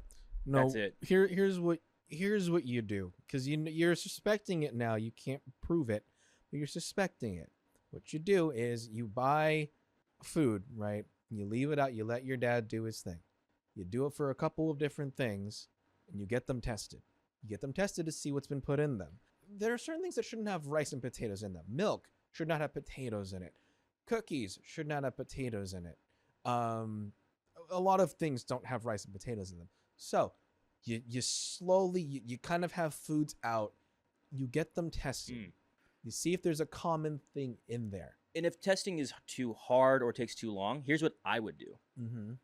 Hey, Dad. Hey, brother. I cooked dinner. Would you like to try some? With the ingredients that we have here, I cooked you guys some food because I love you guys so much. Would you like eating this? Or here's a cookie. Here, Dad. I got some cookies. You want to eat this? Oh no, I'm watching my sugar intake. Okay, test it again. Here's another cookie. Another. Like, come on, just take a bite. If they're adamantly just refusing the food, it's like, no, you should eat it. Mm-hmm. Well, we have an update too. Let's get into it. My relatives said I should meet my dad to secure my inheritance. It's legally mine, because it could help me in the future. My brother is pestering my mom to convince me not to talk to him. I wonder why. My mom and I relocated without telling my dad or brother. I cut off all calls and messages from them. We couldn't gather much evidence except for, okay, so you did gather evidence because we have some bullet points. 1, a white powder in our plates. 2, a microphone hidden under my mom's dresser. What? This is worse than I thought. This is insane. This is literal. This is paranoia. This is spying. This is invasion of privacy. This feels disgusting and criminal, depending on what state you're in. On the day we moved, I drank water at our house. 2 days later, I had bleeding from my nose and mouth. The blood test showed that both my mom and I had elevated, almost identical levels of strontium and vanadium. Our family doctor said the bleeding wasn't from those metals, but likely from an anticoagulant toxin, possibly rat poison. Okay, now there we have a crime. Yeah. I moved between friends' places to recover and took the antidote. Since I moved, my scholarship and education loan were both canceled, almost certainly through my dad's influence. My mom gave me her savings, which will nearly cover my degree. My dad has been telling relatives he's sad I'm not talking to him. My aunt and uncle on my mom's side, who know the truth, confronted him. He admitted the poisoning, but claimed it wasn't meant for me. They also asked why he wasn't financing my master's. He said he felt guilty and would fund it if I talked to him. Now he's calling and texting me. I want to see you or talk finally. Understand my position. If not, you cannot see any more later. I will never forgive my dad, but the inheritance is significant and could make a huge difference in my life. I've spoken to lawyers and the police, but my dad has ways of avoiding legal trouble. Do I talk to him, get my inheritance, and then cut contact? Or is that too dangerous? And we have a third update. See, I was gonna say have the bastard jailed if he can avoid legal. I mean, he's already admitted to poisoning. You have the testimony of the mother and the aunt and other family members. Save those texts. I would say meet your dad. Yeah. If the dad was comfortable enough to record, I would go there and record and confront and use that as evidence. But I would either, I mean, yes, the inheritance it would be nice, but like this guy's tried to and almost potentially killed you. Yeah, there can't be inheritance if you're no longer alive. Right. If you do meet up with your father, OP, and you probably will get into that in the third update, but if you do, or if you want to in the future, have bystanders. And like your aunts, your uncles, your mom, people there that like back, the police, your lawyer, anybody who can be there to just witness what you guys talk about, write it down so they can bear witness like, oh yes, his father said this, he said this. We have a third update. This is a crazy story. Update 3. I was considering talking to him over a voice call. I was never planning to meet him in person, especially since I'm in a different state, far, far away from him. In the week following that post, I explained to my close family why I can't and won't ever meet him in person. The comments here really helped me get my point across.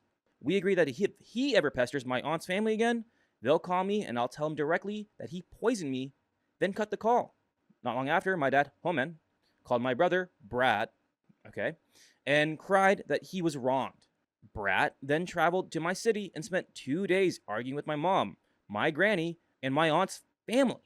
He made the whole situation about himself, saying he would have helped me if he had known, and accusing us of isolating him. No, that's a lie because you're the one who brought it to the dad that he shouldn't fund your master's degree and said it was a bad idea. You're just after the brother's strictly after the inheritance. Yeah, at this point, just take notes. Just make sure you either you have recordings, or if this is through text or anything, save them and get ready to document it for something that's gonna be a hefty lawsuit. Mm-hmm. My other thing is like, there's got to be a way to like talk to that financial aid department or talk to that school about, hey, this is what happened to me. Mm-hmm. I was poisoned by my father. That's what prevented me from doing this degree. Is there another way I can apply for the scholarship or to get some other aid or get back into whatever it was? Yeah. Oh boy.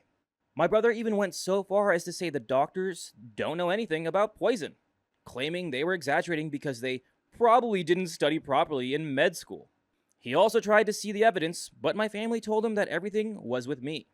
And by the way, you could be with me all the time by listening to full episodes with stories just like this. Go to Spotify, Apple Podcast, or your favorite podcast app and search OK Storytime. There's a little bit left, but I'm not gonna lie, this is one of the most insane stories I've ever read/heard. Yeah, we do some really weird, insane ones here, but This one's crazy. like rat poison in your food over a master's program that OP like applied for scholarships themselves and really that he again OP was like, I'm not going to depend on you financially. It's fine. I'll do a loan. I'm not going to pester you about money. Even to that point was dad's going to poison my food. I've heard of evil parents before. Like I know of stories of people very close to me and friends that I've had who have had very evil parents. This ranks up there among them whenever the parent is inflicting bodily harm upon you and admitting to it, and is acting out of jealousy, like that puts you towards the top of this list. I think there's only a couple people who I know who have parents worse than this. But this is bad. That's hard to top that. Mm-hmm. Let's go ahead and finish this insane story. Both Homan and Brat kept trying different ways to make me come home. As planned, my uncle called me, and I calmly told my father that he poisoned me. And then I cut the call. I refused to talk to my brother. My father pretended nothing had happened until I said those exact words, and then immediately switched to claiming I had wrongfully accused him of poisoning me. He also said he wouldn't give me my inheritance. At this point, I know it sucks. Screw the inheritance. Yeah. Buy people. Buy so-called dad and brother. Not worth it. That's what the dad was holding on to. That's his power card, the inheritance. You take that away, he's literally got nothing on you. That's what he's trying to use to get you Leverage. back. But why does he want you back is so badly is my question. He obviously felt comfortable enough to poison you and potentially kill you, ruin your education. Mm-hmm. What do you have that he wants? Why? Is it just like an image of the family thing? Is it one of those cultural things where the family has to be perfect, otherwise you're judged in the community? Because that's the only possible reason I could think why he would want you to come back. Or maybe it's because as long as you're gone, then also the wife is gone, and then again, it makes the family look like a failure, makes him look weak. Right. The only thing I would be like, you know what? I don't need your inheritance, but mom does, because she used her savings for me because of what you were doing. So maybe change that. I don't know. That's insane. But again, continuing the story. The next day, he changed the locks to the house we lived in before. But my uncle managed to get some of our things out. My father has since been telling multiple people to try to convince me to come home. But I didn't falter. My brother has gone silent and returned to his city. This is just a summary. But I want to thank you all again for the support. It really helped me stay grounded and alive. That is the end of that story. Holy cannoli. OP, you're so smart for staying away from your father. Yeah. Why does he want you to come home? I mean, we all know why he really wants you to come home so badly. But what's a voice call? What's a phone call gonna do? At the end of the day, OP, see if you can contact someone at the college, at the university, for your master's. You'd be like, I never approved any of that. It may be difficult, but you're like, my dad does not speak for me. My brother does not speak for me. I speak for myself. I want to do this master's. I want to see, please see if you can do something along those lines. cut contact with both your brother and your father, and just live as far as possible away from these people. Wow. Right. Wow. I really hope you can go to Europe and do what you want to do, especially for that intense program. These people aren't your family. They are people you just happened to live with for however many years of your life, because family doesn't do that to each other. My father tried to ruin my marriage, so now I want him gone. Be gone, sir. And this comes directly from the r/OK Storytime subreddit. I, 44 female, met my birth father, 66 male, when I was 16 years old. Let me preface this by saying my birth father signed his rights away to me when I was 3 years old because he didn't want to pay child support. Not cool. By the way, this comes from No Philosopher 4407, and if you want to submit your own stories, go to the r/OK Storytime subreddit. I'm Sophia. And I'm Angie. And I'm Keon. And we try to give the best advice that we can on these stories, but we haven't gone through all of the situations that we read about. But if you guys have gone through them, let us know what you would do in the situation. We'll try to give our best advice, but we haven't experienced most of these situations ourselves. So if you have, let us know your takes in the comments. OP says, I was a complete handful at 16. Think rebellious behavior, skipping school, staying out late, etc., which I used to mask some massive pain. My mom couldn't handle me anymore, so she found my birth father and told him it was his turn to handle me. Oh my God. Yikes. I moved in with him, a total stranger, and was shell-shocked by the transition. I went from an upper middle class upbringing to living in a rundown house in a very rural town with a birth father who didn't work and struggled with his own issues. His troubled living girlfriend was the cherry on top. But I was happy to be there because I needed to get away from a very toxic situation with my stepfather. I lived with my birth father for a little over a year before my mother realized we were living with no electricity and decided she wanted me back. That's absolutely ridiculous. Oh my gosh. You didn't look into what you were sending your daughter into? Yeah. Ridiculous. Ugh. The environment back home wasn't much better. So eventually I asked my birth father if I could move back in. At this point, I had dropped out of school, so I did the best I could to work and provide food and money for electricity because my father still didn't have a job. 6 months later, I moved out of his house. By this time, the girlfriend was gone and he was completely alone. He had no one in the world but me, his only child, and his 2 best friends. No family, as he was adopted. No wife, as the 2 he'd had divorced him. And he started leaning heavily on me for support and human connection. I gave him everything he needed because he was my dad, and I knew he had no one else to depend on. Over the years, my dad got his stuff together, got a job, lost the inherited house, and eventually had to move in with me when I was 25. I got a 2-bedroom apartment and let him live with me for a couple of years before he got back on his feet. He moved out and got his own apartment near me and was doing good for about 6 years before he lost his job due to a medical issue. I didn't want him living with me again, so I bought him a 35-foot travel trailer and put him in an affordable RV park near his best friend who was passing away of all he had to do was come up with $300 a month for lot rent, electricity, and water. Guess who didn't get a job or even scrape aluminum cans to pay for that? The landlord seized the trailer and all of his belongings. I cut contact with him for a while. 2 years later, he messaged me saying he was living with his last friend and wanted a relationship again. This was during the vid, and I started talking to him, but kept him at arm's length because through therapy, I realized we'd never had a normal parent-child relationship. I was always guilted into giving while he took because I was his only child and his whole world. He frequently told me I was the only person he had on the planet, and I felt obligated to help him. Eventually, his relationship with that friend soured. He still didn't work, but was finally approved for Social Security disability, and he called telling me he was being verbally mistreated and needed to move out because his anxiety couldn't handle it. After talking to my husband, 48 male, of just 2 years, we allowed him to move in. I felt I had no choice because his health is bad, according to him,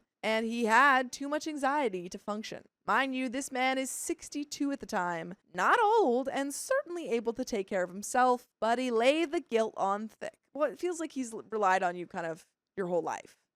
Yeah. Or at least since you've been in his life. Yeah, exactly. 3 years later, my husband got a job abroad. We moved my father with us because he was my dependent and I felt obligated. The first year was mainly okay.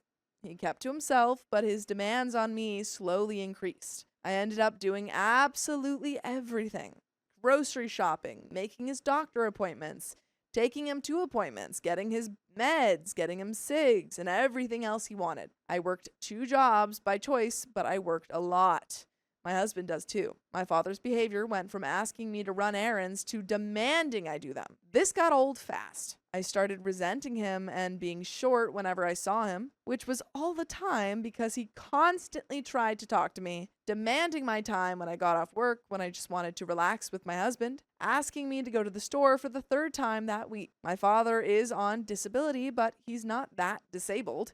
He can walk, talk, make decisions. He's fully functioning. He's just lazy, in my opinion. The resentment built to toxic levels recently, and we've been having verbal arguments, which we've never had before. I finally stood up to him and told him I'm not his babysitter or maid.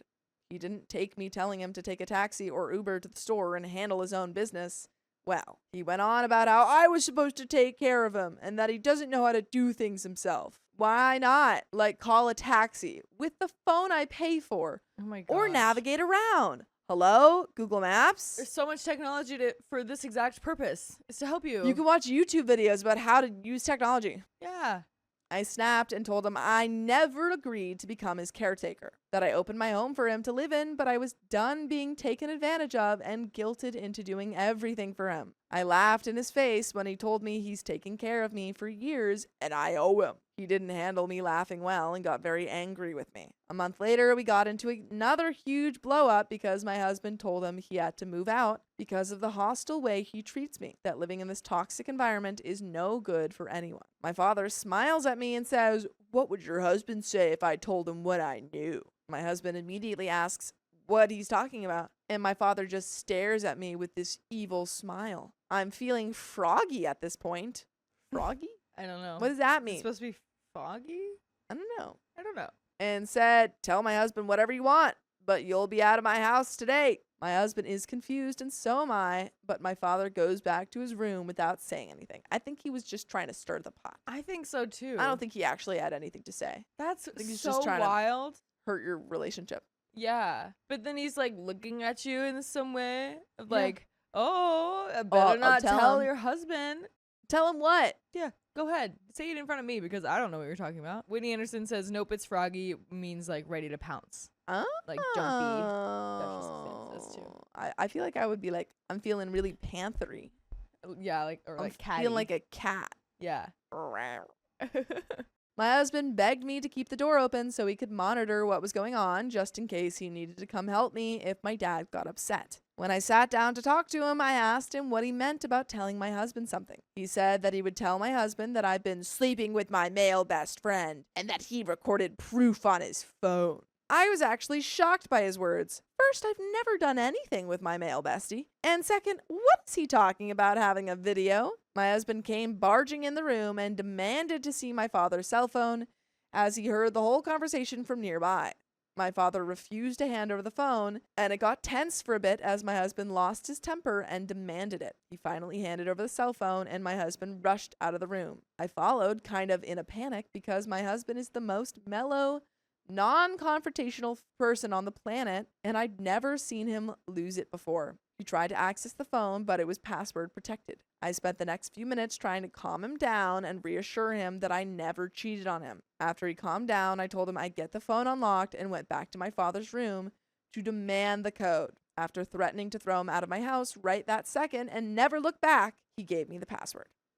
Once I opened the phone, I started looking for videos or voice recordings, thinking that maybe he got a hug or something on video and was going to pathetically trying to blackmail me over that. Newsflash, I hug my bestie often in front of my husband. But guess what I found? Nothing. No video, no voice recording, nothing. When I asked my dad what he was thinking, how he could try to do something like that to me, he said I laughed in his face that one time we fought and he wanted to get back at me. He was trying to blackmail me in the hopes that I was sleeping with my male best friend so that I wouldn't punt him out. So he was just going out on a limb. He's like, maybe she is. I don't know. Right.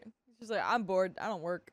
So I immediately started crying. My heart broke, you guys. Absolutely crushed me. My own father wanted to hurt me that bad and ruin my marriage to my husband. I haven't mentioned this yet, but every serious partner my husband has had has cheated on him. It's his biggest fear and biggest deal breaker in a relationship. And my father used that to try to control me. By the way, I would never control you, but I would appreciate if you listen to full episodes of stories just like this. Just go to Spotify, Apple Podcasts, or iHeartRadio and search up OK Storytime. Do it. There is a little bit left to this story. Do you have any final thoughts? Yeah, I feel like we all know this guy's gotta go. He's gotta go. It's He's trying to ruin your relationship. Yeah. You have given him so much over So the years. much. And it's so disappointing because, like, obviously from, you know, how we're hearing this story, we just kind of see a bunch of, like, kind of bad things all lined up, or kind of, like, awkward things.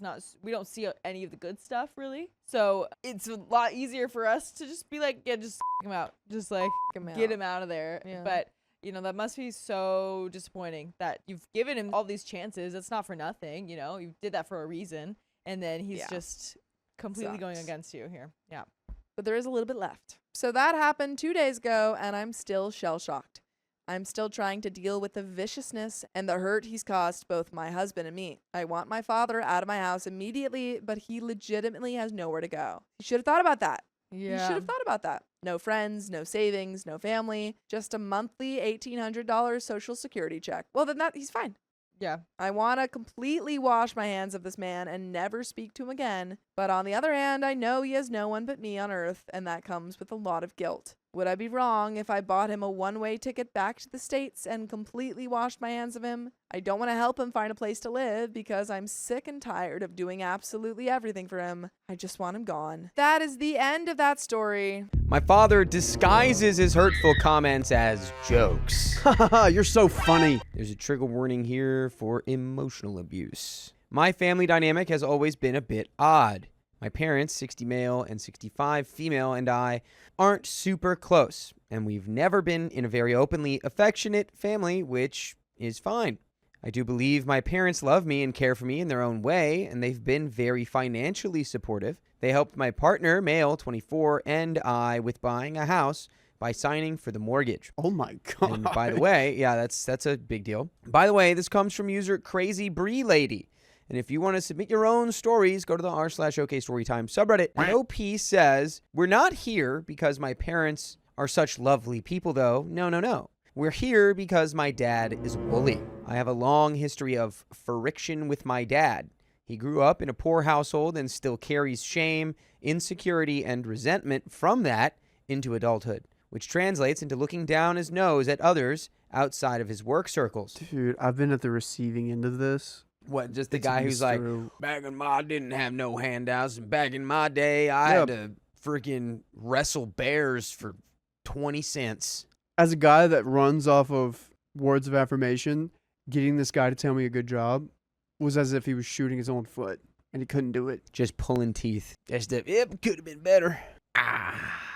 I've had to deal with constant jabs about my emotional stability and intelligence, which, when confronted, would suddenly become jokes that I shouldn't take so seriously.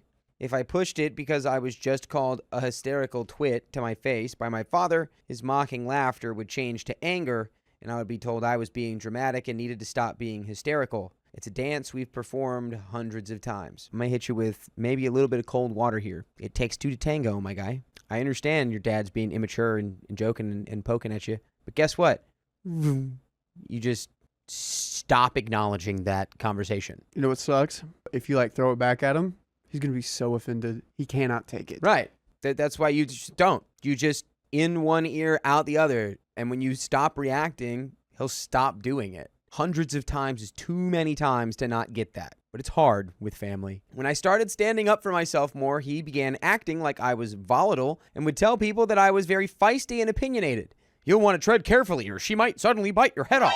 The jokes continued, albeit more subdued. Which brings us to yesterday's debacle. My parents invited me and my partner out for lunch and a walk in a nearby town. Everyone appeared to be having a good time until we had a snag over lunch where my dad kept loudly comparing my earrings to cow tags. I responded that it's a good thing I'm not a cow then, before turning back to my mom. Eventually we headed home. which is where my partner let me know that he'd prefer to keep a low profile with my parents going forward because things had been said about me. Initially, he didn't want to divulge what, but I dragged it out of him. Oh, no. Not the parents actually sabotaging their daughter's relationship. That's crazy. See, I'm cool with you talking crap in front of me, but behind my back, totally different thing. Totally different. Apparently, over lunch with me in conversation on the other side of the table, my dad told my partner that, quote, the more emotionally stable one of you two should get their driver's license. I'm sure you know what I mean. I took driving classes a few years ago, but had to quit because I kept needing extra classes and ran out of money. I haven't picked it back up because I hate driving. Sounds like that's a good thing. I don't have the money or space for a car, and I can get around fine with public transportation. It might not seem like a big deal in the grand scheme of things, especially considering our past, but it hurt so much to hear that. It crushed me that my dad would insinuate not only that I'm too emotionally unstable to function like a grown adult, but more than that, I felt enraged and humiliated that he would make a comment like that to my own partner. I'm not gonna lie, if you need so much driving school that you run out of money, you probably shouldn't be driving. Yeah, because you gotta pay for a car, pay for gas, and pay for insurance. No, I'm not, to be clear, because I don't want it misunderstood. I'm saying you might be just so bad at driving, you should not do it. I don't think that's what OP's saying. I think that is. They took so many driving classes, they still did not pass. They ran out of money for the driving classes. I thought it was, I took the thing twice, didn't get it, and then I was like super busy with other classes that I just haven't had money to like do another class. No, I kept needing extra classes. Oh, got I'm it. pretty sure it means that you just kept, they kept did failing. not learn how to drive right. Yeah, I don't know. If you can get around without driving, I say do it. It is a little frustrating not being able to drive and having to depend on others to drive you around. Depending on where you are, it's real doable. Yeah. You know? And, yeah. It's like, if I wanted to fly planes and I failed plane flying class 5 times in a row, I might reconsider flying planes. Just putting that out there. Yeah. To say it to my face is one thing, but to drop that on my partner's head like that in public, casually in conversation, and expect him to smile and nod along is a whole different league. I bawled my eyes out for over an hour. I ended up calling my parents who had visitors over at the time, so I asked them to call me back, and I briefly explained to my mom that I was very upset about something my father said to my partner earlier that day. And when my dad called me back, I asked him to get my mom as well and put me on speaker. I asked him if it was true that he said this to my partner, and he hemmed and hawed, initially said that he didn't remember what he said, and then loudly proclaimed, "Oh yeah, I remember.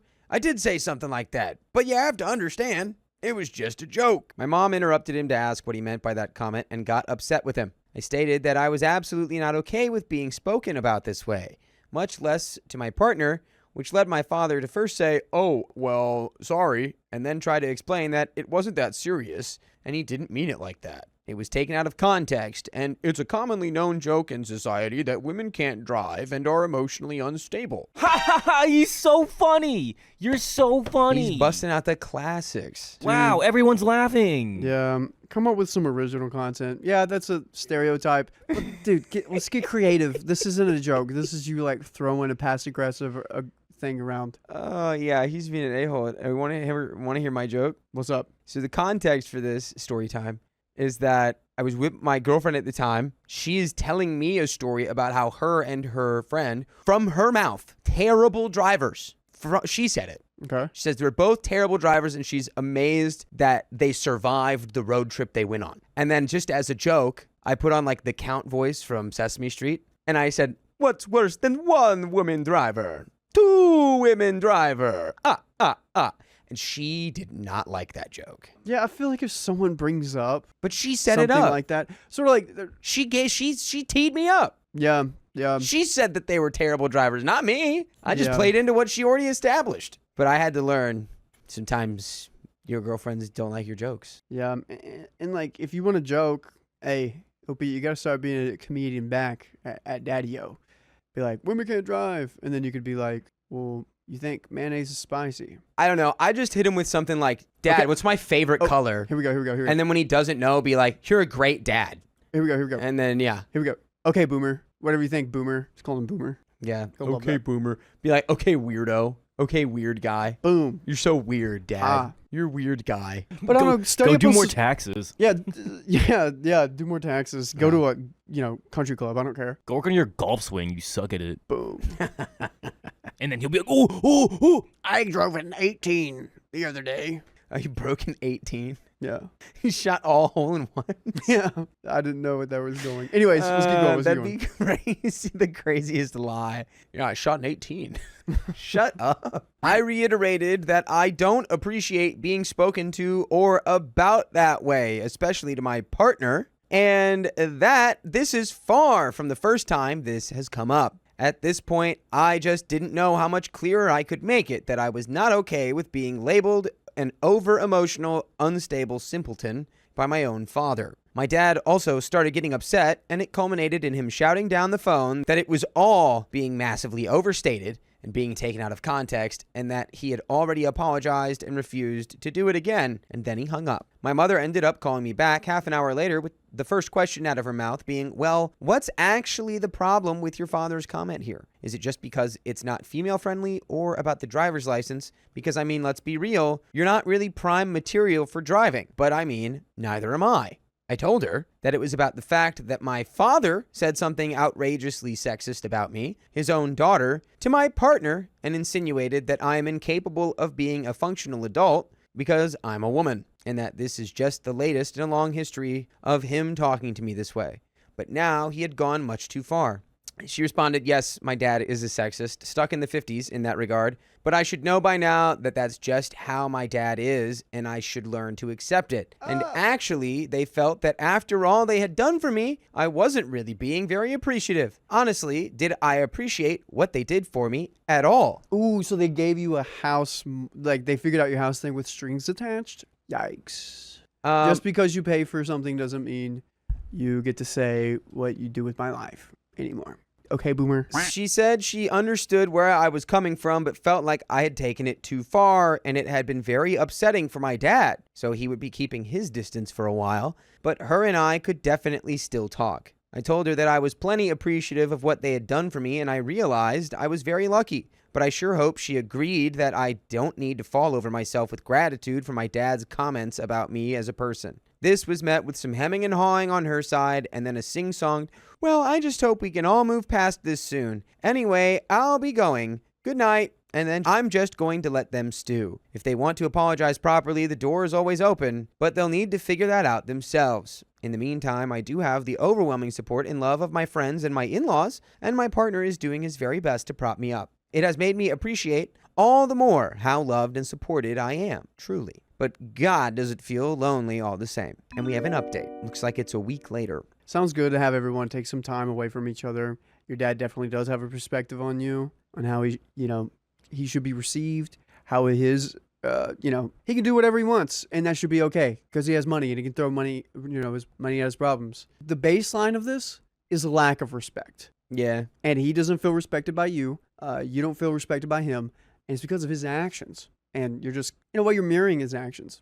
You're not going to respect me. I'm not going to respect you. Why should I? 24, right? Yeah, I don't even think OP is really being that disrespectful. It's just more like when you say these things, I feel like you're attacking my character to my partner. Yeah, you're I just agree. like saying things that make me look bad. Yeah, I agree. But why would you do that? But in the dad's eyes, he's like, you're being disrespectful. I paid for this. I did this. It's a very transactional relationship.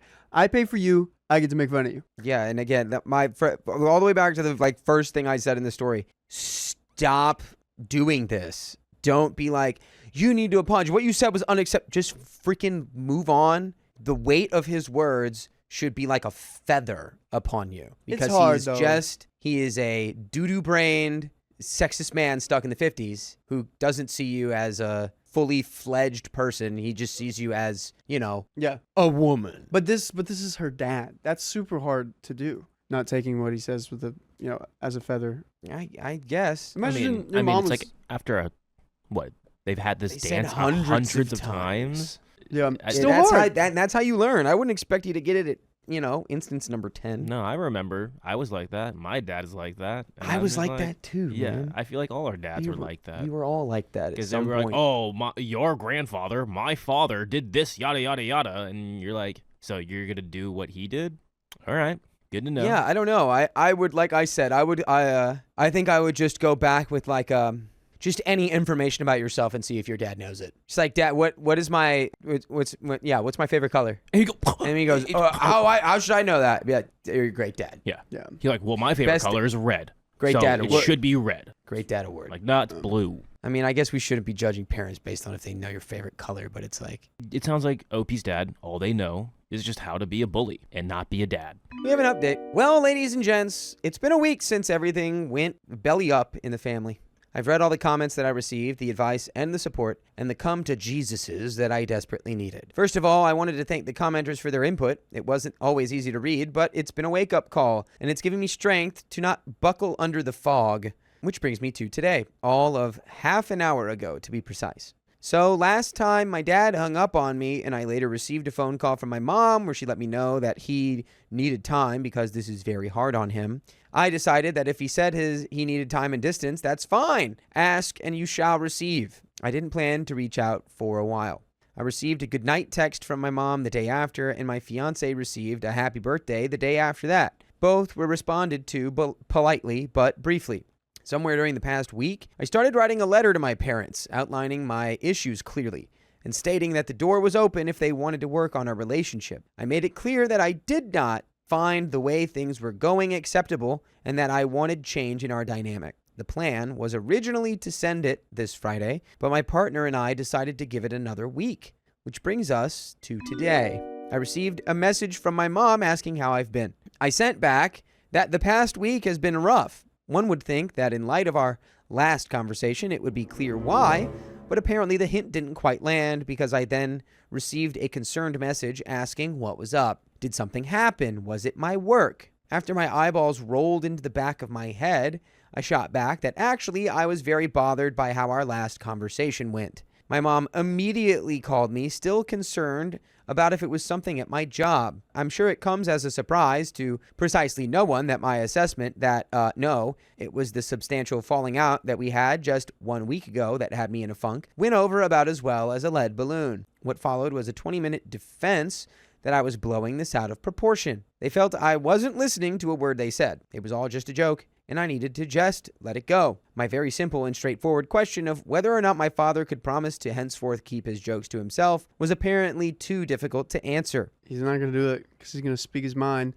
because he's a man and he should speak. It's his way or the highway is what I'm getting. Yeah, it's conversations where it's like, you're not listening to us, and we hear you, but we don't care what you say. So we're not going to listen to you.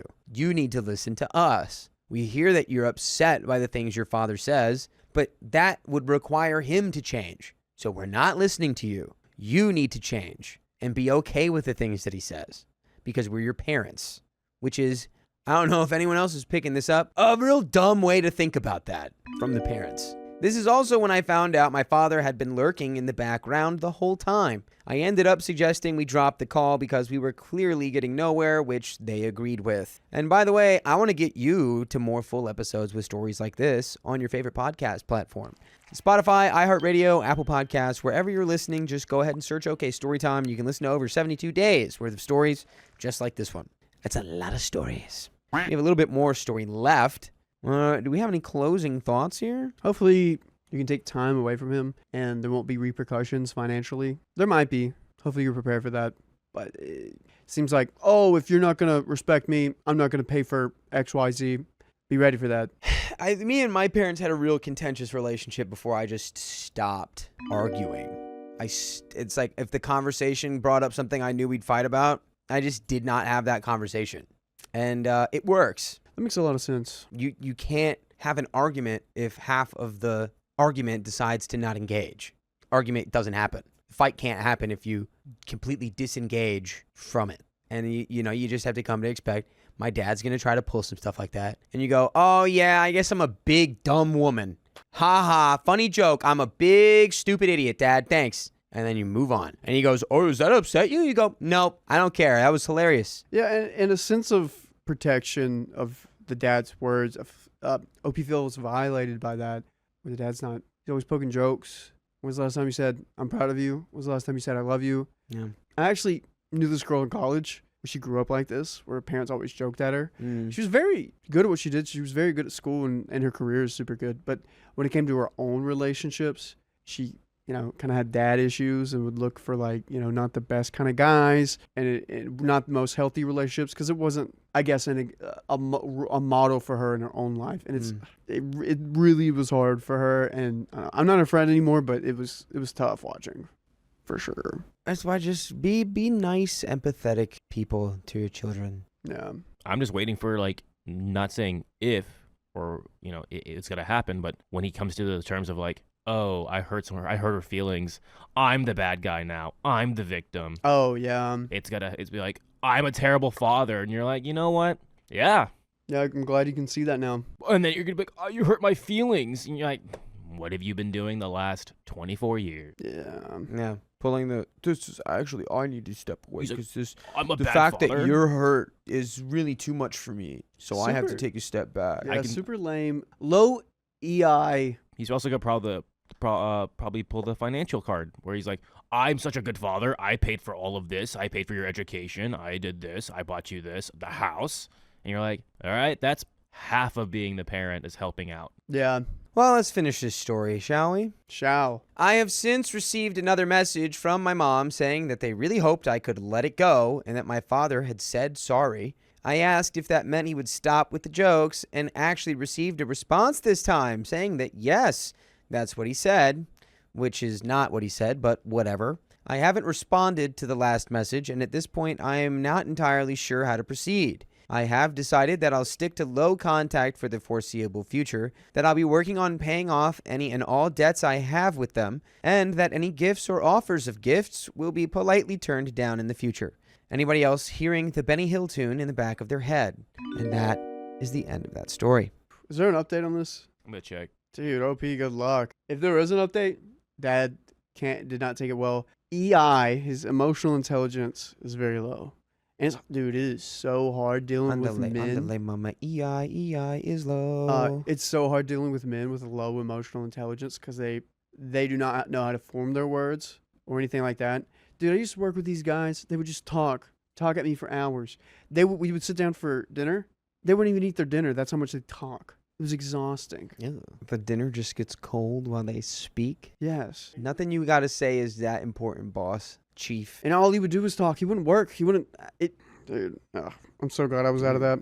Talking. No updates. Having a No meal updates. put in front of me is one of the only things that makes me shut up. We got another story, guys. I revealed to my father's wife the truth about our estrangement, and it changed everything. What was the truth? My dad practically gave me up to his sister from the moment I, 27 male, was born. My mom passed away when she was giving birth to me, and my aunt told me he never recovered from that. It hurt a lot as a kid that at family events, he would ignore my existence. By the way, this comes from user told his wife, and if you want to submit your own stories, go to the r/OK Storytime subreddit. I'm Dakota. I'm Sophia. And I'm Keon. And we're here to give you good advice goofily, but we don't have all the answers. We only know what we would do. So if you would do something different, let us know in the comments. You can imagine the amount of therapy that put me in.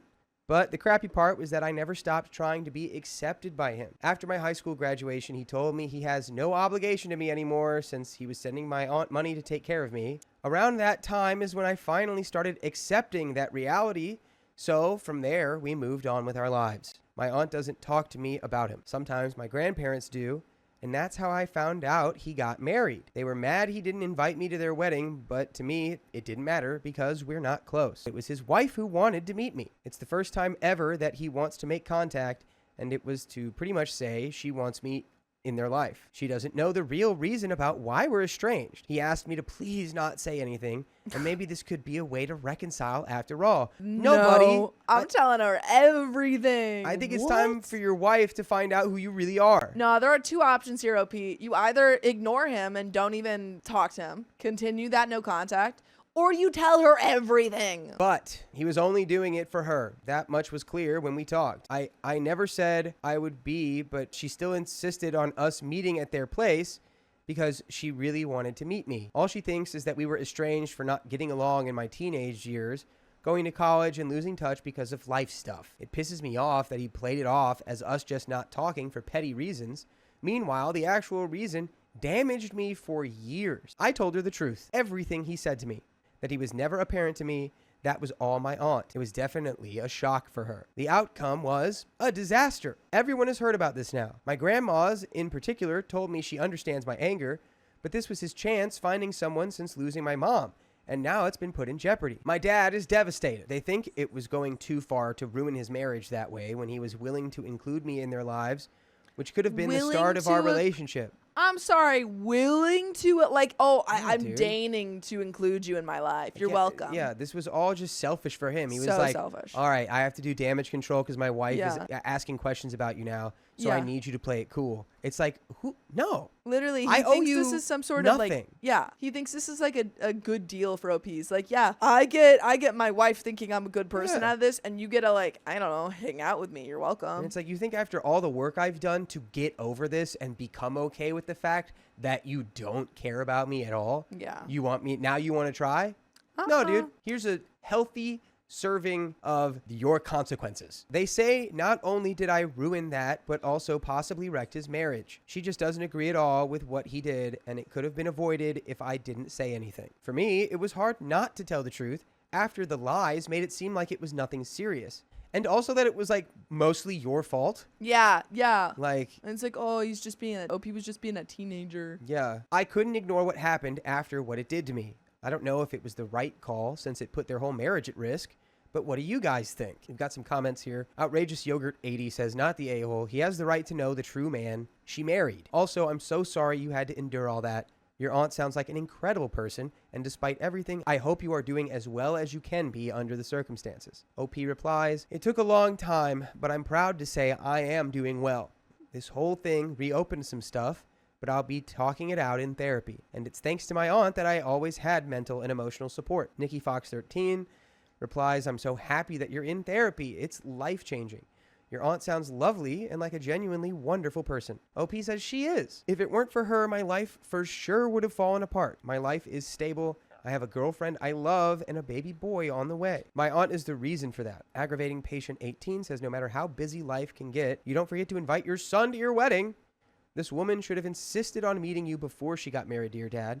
Estranged children are always red flag. OP says, I don't know how he managed to pull that one off. Shoot, by the time me and my girlfriend had gotten serious, I'd already met her whole family. Every distant cousin. Reply says, very dodgy move by your dad. He must have painted you in a bad light, so I bet she was expecting someone very different when she finally met you. Not the articulate and mature family man you are, for sure. Please keep us updated. I'm curious if their relationship survives this. She sounds like a woman who just couldn't ignore your existence, so if she stays, then expect she will lead a charge for a genuine apology from your dad. Not the a-hole. OP says, I'm not sure about that. Otherwise, why want me in their lives, right? Or maybe she thought with some mediation, it would be different. She was super nice to me, though. Update. 11 days later. Yeah, I think if she was really nice to you and also was the person who was pushing for this meeting, then she probably will either demand that he apologizes and actually puts effort in, or will leave.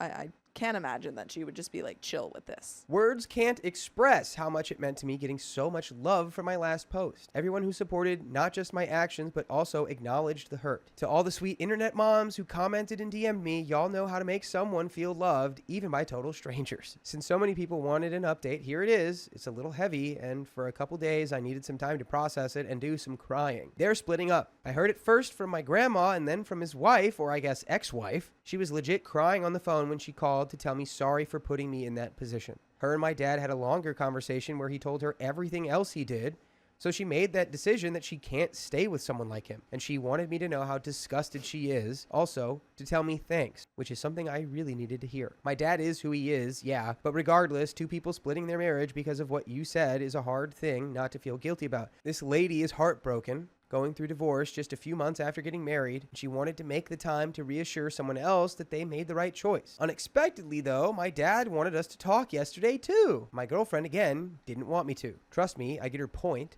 She's the one who didn't want me having dinner with them in the first place. For one thing, we didn't know what he wanted to talk about and what that would do to my mental health. It was probably a bad risk to take, but I met with him, and yeah, I should listen to my girlfriend more when it comes to this stuff. First time in my life, I think we had a conversation about my mom, how much he loved her, and them being happy and excited about having a family. But then her passing away, And he told me even if it's wrong, he can't ever not blame me because simply if I hadn't been born, she'd still be here. Wow. Why don't we just blame the first fish that crawled out of the ocean? Wow. It's like that makes no sense.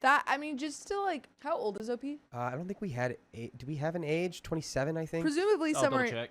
Yeah, like late 20s. I think OP's like in their late 20s now. OP is 27. 27. Yeah. To go 27 years and still have this like thought that, oh, my baby, my child being born is the reason I don't have my wife. Like that, you still think that way? Let's maybe blame it on the healthcare system a little bit because, or just like depending on where you're at, like. Yeah, there are so many different reasons that are completely, some out of your control entirely. And it has nothing to do with the baby because you guys made that, you as parents had made that choice to have a baby, presumably, unless it was like an accident or something. But seems like you guys probably made that choice to have a baby. Baby didn't have a choice in being born. Yeah, let's go back down the line. Wouldn't it be your fault for impregnating your partner? If we're going to blame people, let's not blame the innocent baby. He's only sorry for not completely staying away from me and saying horrible things growing up. And by the way, you can listen to full episodes with stories with people who honestly, this is one of the worst ones. Yeah. It's one of the worst fathers we've ever seen. But you can listen to more full episodes with stories like this on Spotify, iHeartRadio, Apple Podcasts. Wherever you're listening to podcasts, just search OK Storytime, and you can listen to our whole archive. While he wasn't saying this to be malicious, since he seems so sincere, it was still an ouch for me. In the end, we decided having a relationship with each other was never going to happen, and said goodbye. He at least apologized for trying to put me in that position. First good thing he ever did was tell me what happened with his wife wasn't my fault. Then I just went home, had my day to process, a short therapy session, and support from both my aunt and girlfriend to get me through. The rest of my family is leaving me alone, at least, so glad that in the end it was resolved. Not a total happy ending, I know, but in the end it's better this way. We have some more comments. Sinful Lop said his late wife would be ashamed of him. And user Copper Phoenix says, I thought the same thing. If his late wife had known this about him, she would have rejected him outright long before OP came into the picture. He threw away the only piece of his late wife he had left. What a pathetic man. And that is the end of that story. Mother of goodness. Yeah. Bad dad. Very bad dad. But it seems like you have a great support system. People are very aware that you're not in the wrong. So that's all you need. Don't worry about your dad. He sucks. Keep going to therapy. You got a good old girlfriend. Mm-hmm. Turn her into your wife. You're already getting a baby. Having the baby. Let's make that girl your wife. That's the end of that story. Yeah, that if we were gonna throw anyone into the sun, that man going straight there. Throw him if the sun is just a therapy session. Yeah, throw him in, it's like a warm. I don't know. Ball of therapy. This guy should go to 27 jail. years of therapy. Yeah, it's insane. Yeah, I refused to invite my uncle to my wedding. Now my family's furious. Why don't we want him there? My father has an identical twin brother who quite literally has torn our family to pieces. They both worked in a family business together, owned by their father, and my father allowed his twin to steal from the business accounts to buy his wife luxury clothes and fund their lifestyle without her having to work. My father allowed his twin and his wife to steal from his personal accounts, and he would then tell my mother it was her spending keeping them in debt when on paper they had more than enough money coming in. By the way, this comes from X Purely Happiness, and if you want to submit your own stories, go to the r/OK Storytime subreddit. I'm Sophia. I'm Carly. And I'm Dakota. And we're here to give good advice goofily, but we don't have all the answers. We only know what we do. So let us know what you would do in the comments. Woo! And OP says, this came to a head about 10 years ago when my father's twin sent his wife to perform a spicy-related favor with their father to get the business signed fully into his own name. And the same day, my dad's twin told my father he was out of the business. My father has no education or income outside of the business. My mother made her own business and took mercy on him, putting my father's name on her business and giving him an income. Because of this, my father forgave his twin within only a year or two and became best buddies again. My dad's twin would then begin to tell my dad that his wife, my mother, was a horrible witch, and my aunts told my mom that my dad's twin had said he wanted to destroy their marriage. While my granny was bedridden, my dad's twin stole every penny she had and used her credit cards to buy groceries for different women in hopes of sleeping with them. He also threw a loud party with these women late into the night in my granny's house as she screamed with confusion. My sister visited while this happened, and my dad's twin screamed in her face to not tell anyone about what happened. My dad's twin has told my dad how much he personally hates me, calling me a disgusting, mean person, and has told my dad how my low-functioning, disabled brother is a disgrace and defective. All my aunts hate my dad's twin. That makes sense. And he tried to frame them for stealing the money from my granny, which was proven to be false. On top of this, my dad's twin's daughter made up lies about me to get me in trouble as a child. Like father, like daughter. Constantly going to my parents and claiming I was doing hard substances when I've never so much as smoked a cigarette. A few years ago, I tried to rekindle the friendship with his sons, but after a few weeks, my dad's twin found out and told them to block me, leaving me with no connections to my extended family on that side. My dad's twin and his wife banned me from seeing my best friend, their son, when I was only 10, to punish my parents for confronting them about stealing money. This is not even half of everything my dad's twin has done to me and my family. It's endless. My sister invited him to her own wedding 2 years ago, and during the ceremony in the church pews, my dad's twin began to talk to women around him about how he was looking for a girl because he's divorcing his wife, even though he isn't divorced. I recently got engaged, and my parents asked me who I'm inviting.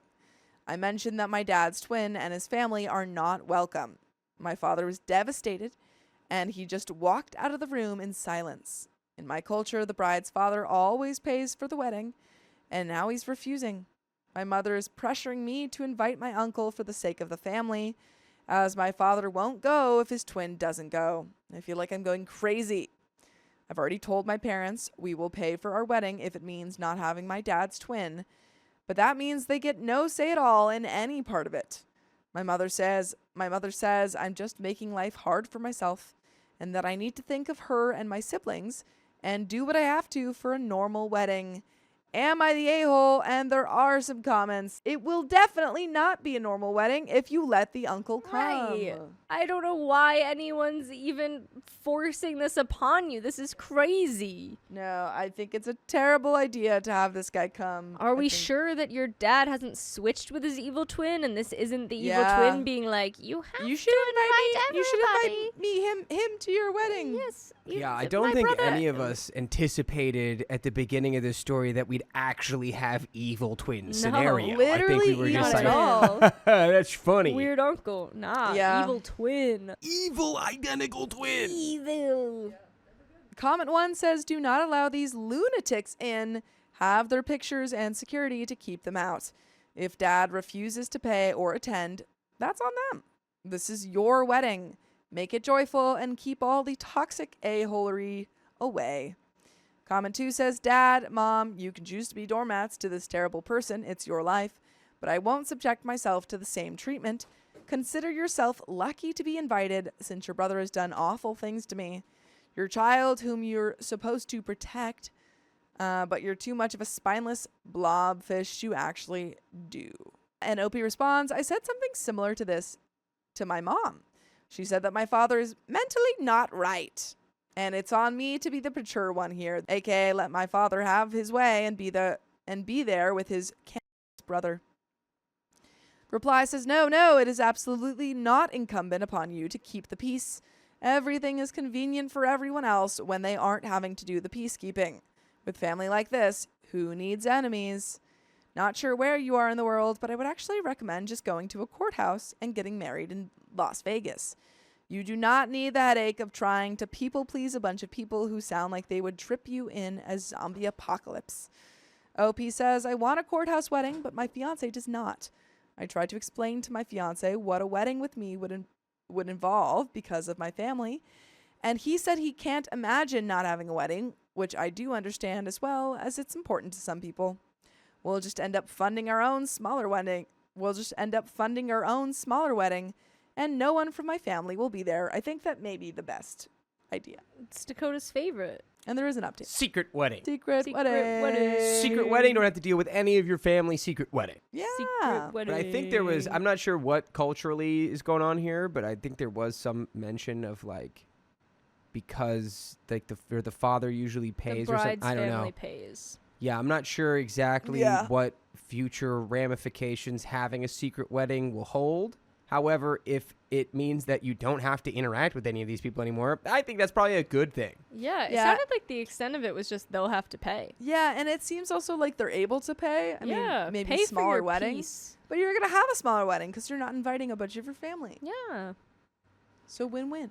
Yeah, I Win-win. just meant like what happens after they find Oh, out you had after the the wedding and wedding? they weren't Yeah. invited, you know. But again, I think I they'd don't think find you want to out pretty deal with quickly. any of these people anyway. Update, my fiance and I spoke with my parents today. We explained it's not negotiable. My father's twin is not invited, and my father will also be uninvited if he doubles down on this. He started screaming, ended up running out, and slammed the door, telling me to F off, and that he doesn't give an F about my wedding. After he left, my mother told me I'm ruining my wedding day over my father's twin, and that for my own happiness, I should just invite him. My fiance said he was concerned for the welfare of his female relatives if my uncle did turn up, and that was enough for us to not invite him. We explained we are willing to have our own wedding, and if my father and mother continue to fight for the twin to attend, they will also be uninvited. My mother kept trying to tell me I'm ruining my wedding day by causing this drama. Then my father returned. He insisted his twin must attend the wedding. There was some back and forth when my father suggested he would actually tolerate his twin being banned from the wedding if we would also consider banning another brother of his. He's like, It's all just right, unfair. fine. You only want to ban one of them. You can have the twin if you also take Jerry. I hate Jerry. He's the worst brother. I'll miss my twin, but you can take Jerry. My father has another brother who informed my mother he saw my father coming and going from the house of a single neighborhood divorced woman at strange times. My father absolutely hates this other brother. I actually also dislike this uncle. He told my father he didn't want me and my siblings being near his daughters when we were all children, and a letter from this uncle's ex-best friend revealed how he slept with different women as his wife was passing away, buying them booze in exchange for spicy sleep. Here that I could end all this drama with my father by also banning my cheating uncle, I was quick to agree. But it opened another can of worms. That uncle's wife passed away about 6 months ago from the previously mentioned cancer. This uncle has also been pretty friendly to my mother. These two facts caused my mother to go to war to get the uncle invited to the wedding. What? Stop! Why? Stop it! Stop He doing cheated this! on his wife while she had cancer. We Is he want trying this to cheat guy with at you? the wedding. Says yet again, I am ruining my wedding by not inviting both of these men.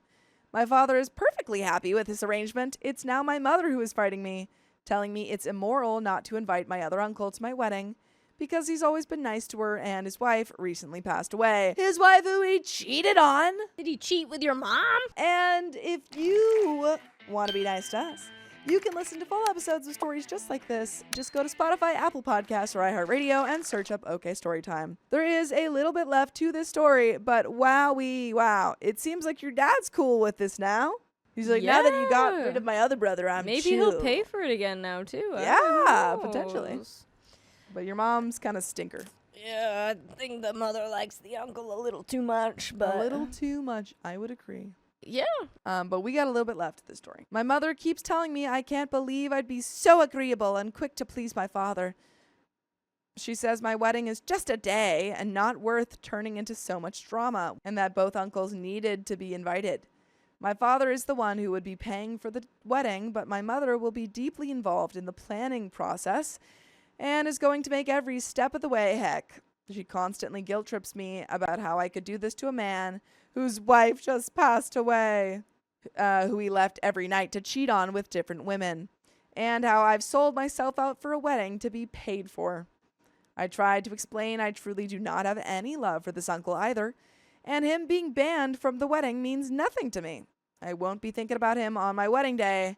The ride never ends. And that is the end of that story, folks. I wanted to reconcile with my father, and it made my sister furious. Sisters before misters. There's a trigger warning here for mentions of possible abuse towards the end of the story. Keep that in mind. So I, 23 female, was recently reached out to by my father, who I haven't seen or spoken to in about 10 plus years. For some background, my sibling, let's call them Jane, 23 female, and I are 6 months and 1 day apart, very specific. Needless to say, my dad cheated on my mom with her mom. Jane and I had pretty much the same experiences with him, despite a few differences. By the way, this comes from Outrageous Limit 608, and if you want to submit your own stories, go to OK Storytime subreddit. I am Savannah. I'm Dakota. And we're here to give some advice goofily, but we don't have all the answers. We only know what we do in this situation, so let us know what you do in the comments. As OP says, there were custody visits initially when I was younger, and my dad wasn't a great dad by any means. We would stay with him for a weekend once in a blue moon. And when we were around 10 or 11, there ended up being a complete cut of contact. He was flaky, didn't follow up, and was just straight up immature. Other than that, I tried to repair the relationship in early high school, and he ended up canceling plans. After that, I didn't try to reach out again. We would occasionally see him at family gatherings on his mother's side, but aside from that, I didn't speak to him or have contact. The relationship between Jane and me has almost always been good, despite not talking for long periods when we were younger. In high school, Jane reached out to me and we reconnected. There was family drama between her mother and me, which led to us being caught in the middle, resulting in a temporary disconnect. We eventually reconnected, and since high school, we've been pretty close. So a lot of disconnect, reconnect, we don't like each other, now we do, and family drama is all in winding and weaving and bleh. Lots of volatility here. Yeah. As time went on and we've both reached adulthood, we've grown apart a little, as expected. I live about an hour away and Jane was attending college 2 hours away until a year and a half ago. I even went to visit her and stayed a time or two. We always had good times and made time to talk to each other no matter what. Recently, however, things felt like they were slowly shifting. Jane and I weren't talking as much. We would occasionally text or call to catch up. We weren't on bad terms, just not as close as we once were. We tried to call each other or set up plans to hang out, but they never ended up set in stone. This wasn't either of our faults. Adult life can get busy. True. It wasn't like either of us was purposely trying to avoid the other. Sometimes plans just don't happen. About a month ago, I got an unexpected text from my father. He messaged me saying he wanted to reconnect. Initially, I didn't think I wanted to respond, but I screenshotted it and sent a text to Jane. She immediately told me not to respond to him. I saw this as her trying to protect me in a way, and I understood because she has her own feelings about him. I thought about it for a few days and eventually responded to him. Which I never thought I would do. Growing up without a consistent father figure was difficult, and I have a lot of unresolved anger and emotions towards him. Makes sense. Luckily, my uncle stepped in as a father figure, but still an absent father is an absent father. I'm not exactly sure what made me respond to him. It wasn't out of spite towards Jane or anyone else. At this point in my life, I want to try and get closure for the things I can and move on. Yeah, well, it sounds like you know exactly why you reached back out to him. Yeah. You know? Yeah, that kind of answered it. I'm not in contact with my mother, and I've dealt with a lot of hardships and trauma growing up. Making closure for yourself is a long and painful journey, as if being in your 20s isn't already confusing enough. I mean, yeah, Preach! yeah, like seems like you got a good head on your shoulder, OP. You're dealing with it as it comes and kind of just like going with the flow. I think. Yeah. I responded to him and we talked for a while and even met up for coffee. We had a long talk and he cried, pouring his heart out to me about the past and how he's messed up, etc. Things between my father and me are actually going really well so far. We've met up twice more since then and each time feels less awkward, talking about a lot of things that matter to me. I've been clear from the start that I'm not immediately forgiving him or absolving him of accountability. I still have a lot of anger toward him and unanswered questions. I don't know exactly how to move forward, so we've been talking here and there. He's been open and honest with me as far as I can tell. I wasn't going into this with a lot of hope. He has let me down time and time again in the past. Slowly, I have begun hoping because from the talks we've had, it does seem to have changed. I met his girlfriend and her kids. Whoa, big step. Big step. And he has told me he's going to therapy and is really trying to fix the mistakes he's made. He seems different from what I remember in a good way, and the talks have helped me. Maybe that's just the inner child in me, the little girl who wants her father, but that's what I've observed. Again, this is not me saying I've forgiven him or forgotten what he's done. I am the one setting the pace at which we talk and see each other, taking baby steps. If he ever messes up like he did in the past or makes me feel like this is going nowhere, I have no problem severing the connection. If something doesn't add value to my life, I'm not going to be a part of it. I agree. I think that, you're kind of taking it at your pace, which I think is good. Don't let him change that. And kind of just, I think you're doing good. OP is clearly cooking. Cooking up a storm right now. OP's cooking. Let her cook. Let her cook. Uh-oh. Now comes the problem. Yikes. Ah, dang it. We stopped cooking. Ah. Simmer it. Turn down the heat. Jane messaged me a few days after I had met my dad for coffee. After her initial reaction to me showing her that my dad had reached out, I wasn't really wanting to upset her by telling her I was reconnecting. I waited a bit to see how things were before telling her. I wasn't purposely leaving her out, but Jane has a tendency to be overly negative and make things about her. I didn't want to deal with that when I was already processing my feelings about the situation. She messaged me and went off, saying how I was hurting her and how I could make plans with him while avoiding her. She continued by saying I had blown her off numerous times in the past and it wasn't fair that I was giving him time when I wasn't giving her any. I told her that texting and calling is a two-way street because I have also reached out to her in the past and it didn't lead to anything. Adult life can be busy and sometimes things are pushed aside. We've both done it, and I've never felt upset with her because I know she's my sister and she's not doing it intentionally. She's talked to me through hard times and vice versa. Then what really shocked me was that she accused him of being creepy and even called him a predator. Whoa! That's okay. Big statement. We are now in completely different territory now. Yeah. Now I'm, Now it is like, okay, now maybe we're in completely different reasons as to why Jane does not want anyone reconnecting with the father. Yeah. Because originally it was just like, he's not a good guy, he kind of sucks. And then now she's like, he's creepy. We're in very serious waters now. Yes. You thought she was cooking, she's cooking. The heat is on, it's burning. Yeah. This surprised me because before this, she had never told me once. We had talked about our dad numerous times in the past, and I was never told about this. I personally have never felt that way about him, but I would never invalidate her feelings or call her a liar because I would never victim blame. Good, OP. I am honestly confused.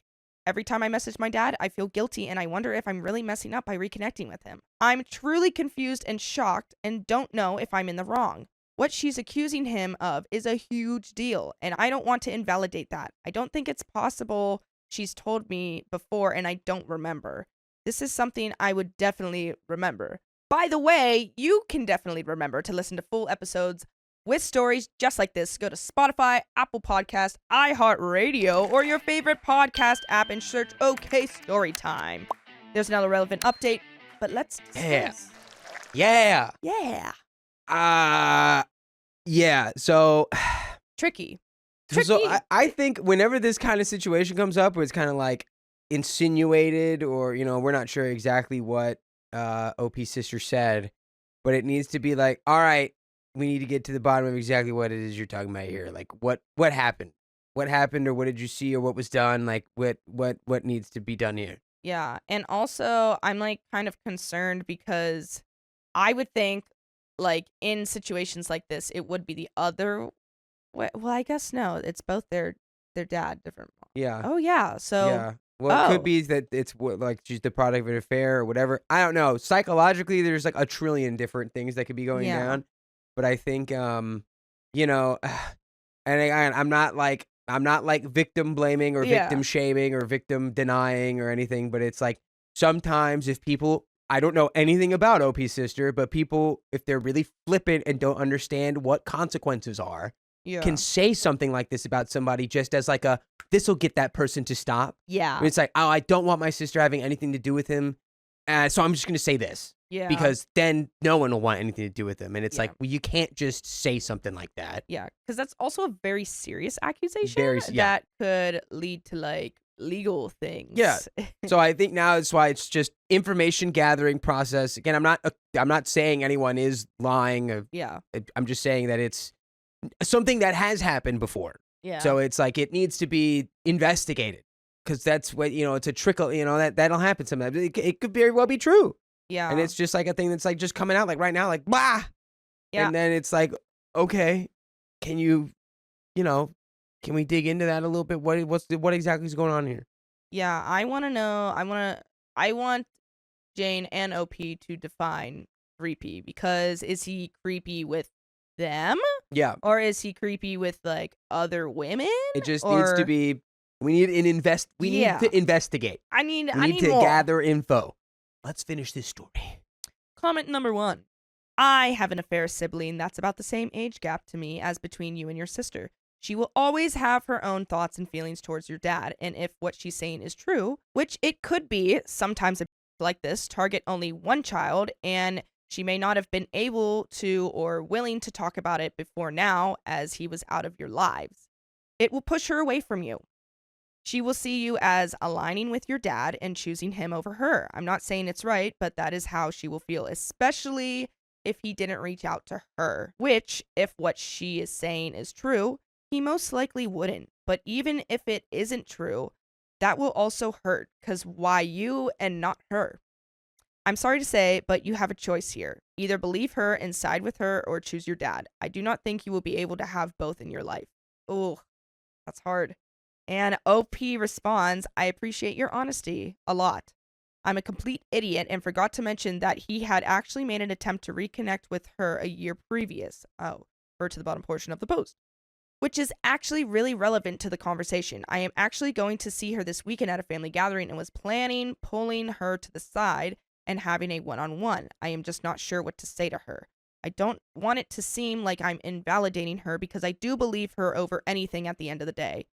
Thank you for your advice. If it did come down to that decision without hesitation, I would choose her. I just don't know everything, and I don't really know how to approach her about this. There's also a reply. I can't answer on what she says is true or not.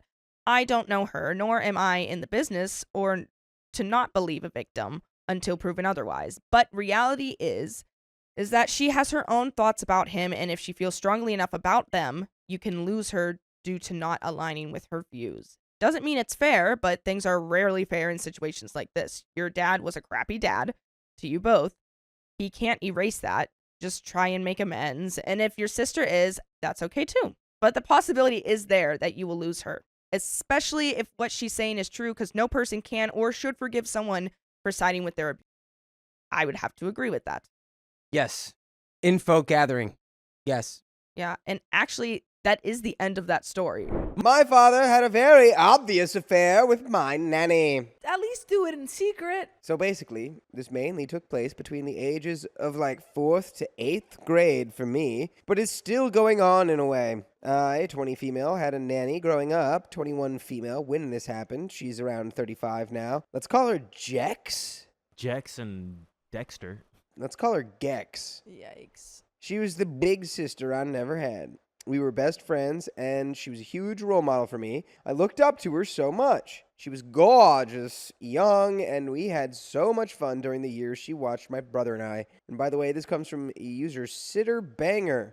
And if you want to submit your own stories, go to the r/showcase storytime subreddit. I'm Dakota. I'm Sophia. I'm Keon. And we are here to give you good advice goofily, but we don't have all the answers. We only know what we would do. So if you would do something different, let us know in the comments, as OP says. My parents, especially my mom, are extremely fun and generous people. After a while of her babysitting us, she grew deep friendships with my parents and their friends, who were in their 40s at the time. She was so close with my family to the point where my parents and company would take her to super expensive events every weekend. Nice dinners, family vacations, bars, etc. She was truly a member of the family. And she was about to get on one of your family's members. Oh. Bow, bow. In fact, she got so close with my parents. My mother, who works in a very respected profession and position, gave Jex her car. and helped and encouraged her get into a 4-year university. When I was around 6 or 7 at the time. Oh no. Oh no. I don't really know. I was in a spy phase and would spy on people for fun.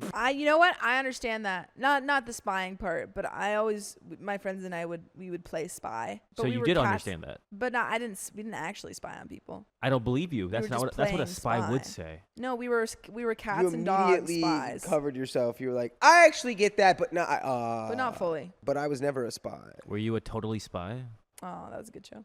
I started noticing Jex and my father acting very strange, sneaking off, and eventually started catching them making out in various places of my house. I knew it was wrong, but I was too scared to say anything to my mom, so I kept the secret to myself because I didn't want to ruin my family. Also super concerning that the dad is like I don't know. I'm a little concerned for Jex, honestly. She's like this 21-year-old girl who has been, obviously she has a part to play in it because she's having this affair, but definitely the fact that he has a position of power and is also much older than her. A little icky. One time I went through her phone, I know her password, and found explicit texts and photos sent between Jex and my father. For some reason, it didn't disturb me at the time like it does now. They eventually started becoming sloppy with their affair, which they've always been sloppy with their affair because they couldn't hide it from an 8-year-old. Yeah, come on. That's never been a well-hidden affair. They began getting sloppy with their affair, and I believe my mom started catching on but didn't say anything. At this point, it was multiple years into the affair, and I had witnessed a plethora of things, and the guilt of not saying anything grew bigger and bigger on my chest. One time on my mom's business trip to California, we're from New York, they brought Jex, and my mom came back to the hotel to Jex and my dad cuddling. My brother and I were in the living room of the hotel room. That night, my mom made my dad sleep on the floor with her and us kids. I remember her whispering to him in the middle of the night that she wanted a divorce when she thought we were sleeping. That was the first night I cried about the whole ordeal, and the F-ness of the whole situation kicked in. So my mom never got a divorce, although I believe that is when their marriage started to dissolve and become more of a business transaction. My mom grew up in an extremely unstable household and didn't want to give us kids the trauma she had to deal with, which I think was a mistake, but I know she wanted the best for us. I believe crap started hitting the fan when my dad invited Jex to come with us to a very prestigious business trip conference that my mom had to attend. This is when it gets bad. My mom was out at a company dinner, so it was me, my brother, Jex, and my father in the hotel room. Think 2 queen beds. My brother fell asleep next to me, and I guess they thought I was asleep too because they started doing the deed. Disgusting. Literally disgusting. With the kids like, in the room? Arrest them. Genuinely arrest. If I found out that 2 adults were, or if my let's say I have a child and my partner, I mean, the levels of this is insane. Not only are they doing this in the same room, but they're cheating. Just disgusting. Literally disgusting. Yeah. This reminds me of that Walking Dead scene. You know what I'm talking about when, what's his face and his wife? Lori. Is it Lori and It's the main guy, Rick. And his wife. Lori. Yeah, and they're like in the same tent as their son, and they're like, he won't wake up, it's fine. Crazy. And Coral's just disgusting. Up. Disgusting. You're freaks, and I hate you. There's a freak back there. Thank God my brother was asleep and didn't have to witness it. I also remember I have never had to pee so bad in my life, but I couldn't get up. I just had to shut my eyes and pretend it was going to be over. Dang, that is traumatic as Yeah, F. literally trauma. That is traumatic AF. Trauma. It felt like hours. I ended up peeing the bed because I couldn't hold it anymore. Even more traumatic AF. That's oh my God. crazy. Then I heard banging on the door. They didn't get up and answer it. It was my mom who forgot her key and couldn't get back in. No, they continued. What? These people are monsters. My mom called the phone in the hotel room over and over and over again, coming back and knocking, but they wouldn't get up. I remember feeling so relieved my mom was coming back. She's my best friend in the world. Eventually, my mom got an employee to give her a new key and open the door, and Jex and my father jumped up and tried to compose themselves. I remember she was in a bra and got under the covers and pretended to be watching a movie. My mom, you could just tell, was done. She was livid. She didn't react because she would never make a scene in front of her kids, but she looked like she was going to unalive someone. I had to explain that I wet the bed in my sleep. It ruined my views on marriage. I never told anyone this until I was 14. By now, my mom had fired the babysitter. I'm shocked that she didn't fire her before. Yeah. She knew that they were like cuddling. She probably knew that there was something going on if you knew something was going on. She should have fought. Like, I know she didn't want to create problems for the kids, but Yeah. honestly, like, This was kind of creating an more. a-hole move to not fire her. This was creating more problems Yeah. for the kids 100%. and for just everyone else. Yeah, like 100%. a-hole move. Not great on either of these. I mean, obviously her dad is like a monster, but not great moves on the mom's part. By now, my mom had fired the babysitter. My dad and my mother's relationship had ended. But it was this weird unspoken thing that we could never bring up in front of my dad. He has a drinking problem and anger issues. And at this point, my relationship with my dad was really bad. And we had gotten into several fights, including me getting booted out. Mind you, these all happened when my mom was out of town. She had many long business trips. I started resenting my dad. No way! You started? You just started? Dang, man. You did?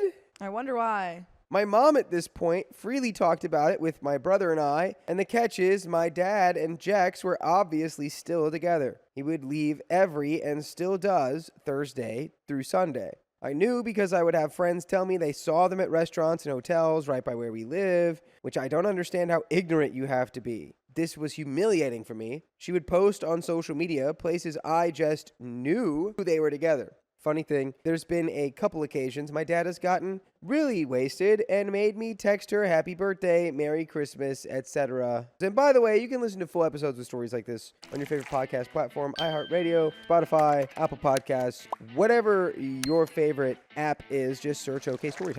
And we have a little bit more story left. This is really terrible. Your dad's a nightmare monster from the Black Lagoon. Nightmare.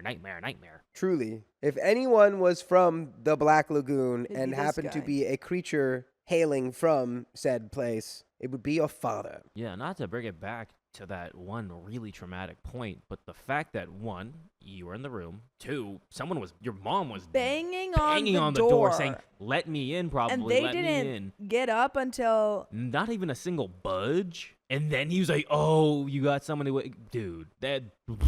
like, I mean, I think the layers of this is kind of complicated because it's obviously dad's the worst one here. Jex is pretty bad too, but also just kind of looking again at she's 21. He's probably, at least mid-30s. Yeah. And also her boss. So just really bad there too. This person I feel like has been, manipulated, and she's, obviously still in the wrong, but just the layers of that. And then your mom is just not protecting you because she thinks in her mind, oh, if I just don't say anything, it's better for the kids. Well, it was probably not to protect the mom in any way, but the mom maybe assumed the kids didn't know.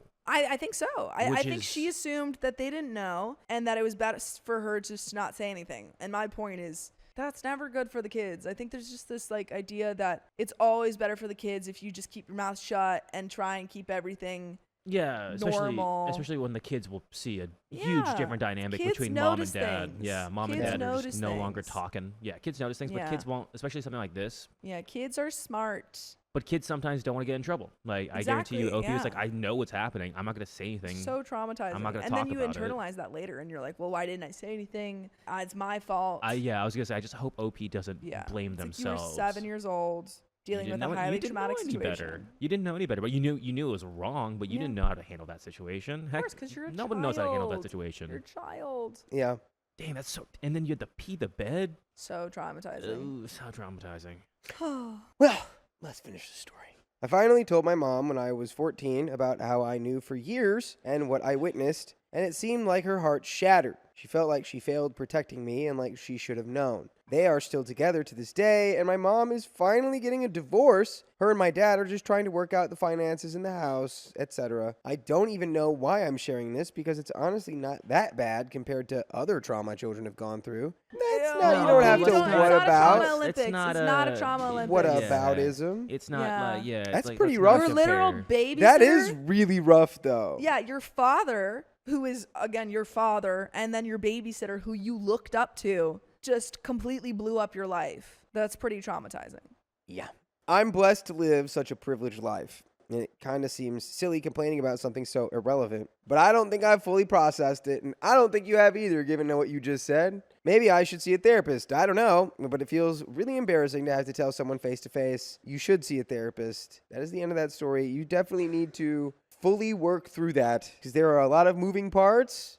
And Yeah, that's highly traumatic, I would assume. Yeah. Yeah, but you can get there. You're going to be okay. You're gonna be okay. Yeah. Oh, man. Yeah, this dad is just a horrible person. Just such a bad person. Also, I just want to, Caprice, I'm not trying to negate that the babysitter has blown up a family unit and, was a willing participant, but it is like an element that the dad is a much older boss. It's kind of the same thing with like the whole Me Too movement of having women consenting to a relationship, but obviously there was a really, really icky power dynamic there, which, was not okay.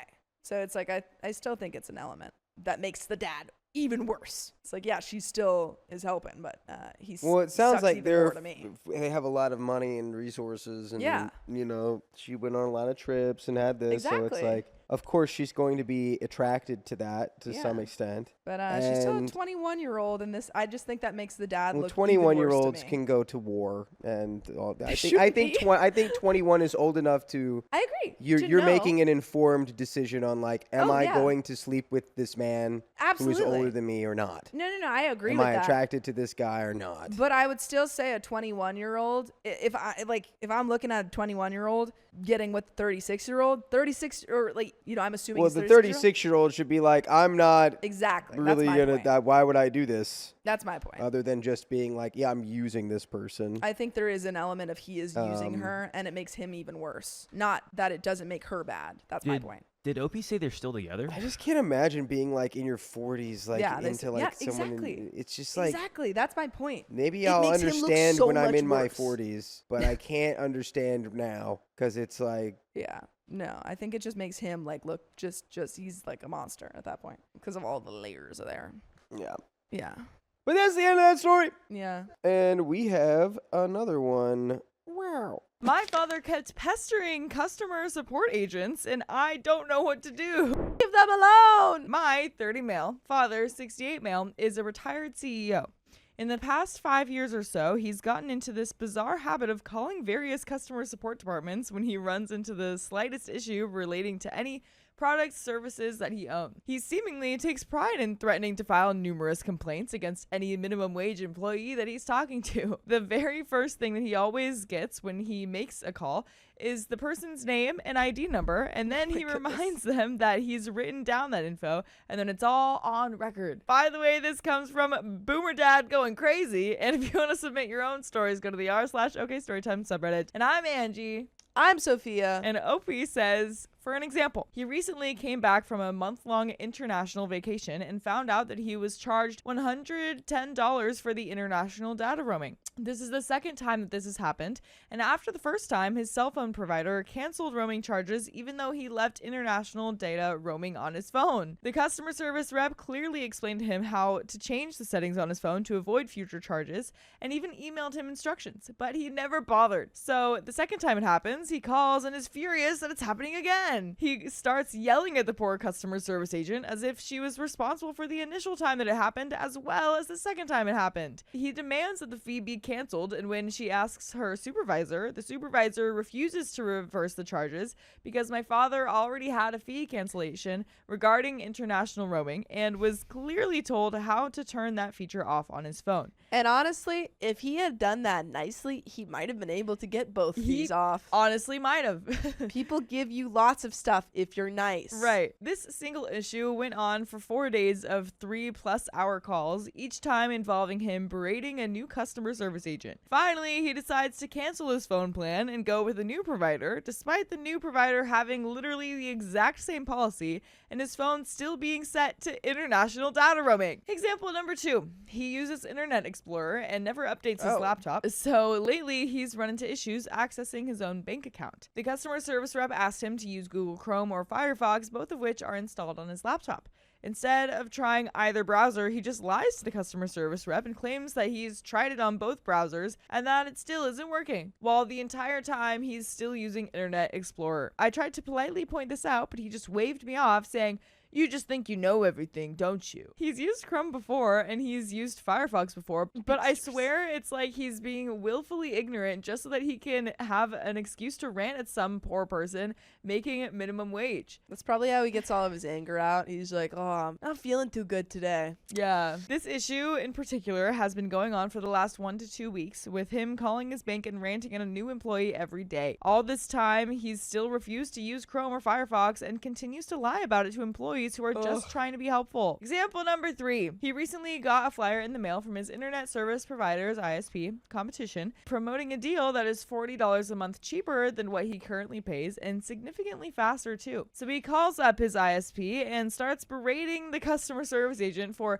deceiving me all this time when there has been a cheaper and faster alternative, as if that customer service agent in specific had some elaborate plan to scam my father. So the agent says that the best he can do is offer a new plan that is still $10 a month more than the competition and only 90% as fast, quite clearly explaining that he's not allowed to offer anything cheaper or faster than that. My dad doesn't believe him and gets the supervisor on the line who says the exact same thing. So now he's in the process of switching ISPs, and he's made multiple complaints to the original ISP, calling out the customer service agents that he talked to, blaming them as the reason why he switched companies. My concern is that he's seemingly doing this because he gets some sick pleasure in berating these people when it's so blatantly obvious that they have dang near no control over corporate policies. Worse, he's being deliberately obtuse just to draw out these calls far longer than they need to be, as if it's some pastime of his to F with customer service agents. Now, I know what you're thinking. Tired guy spending 3+ hours a day ranting at customer service agents.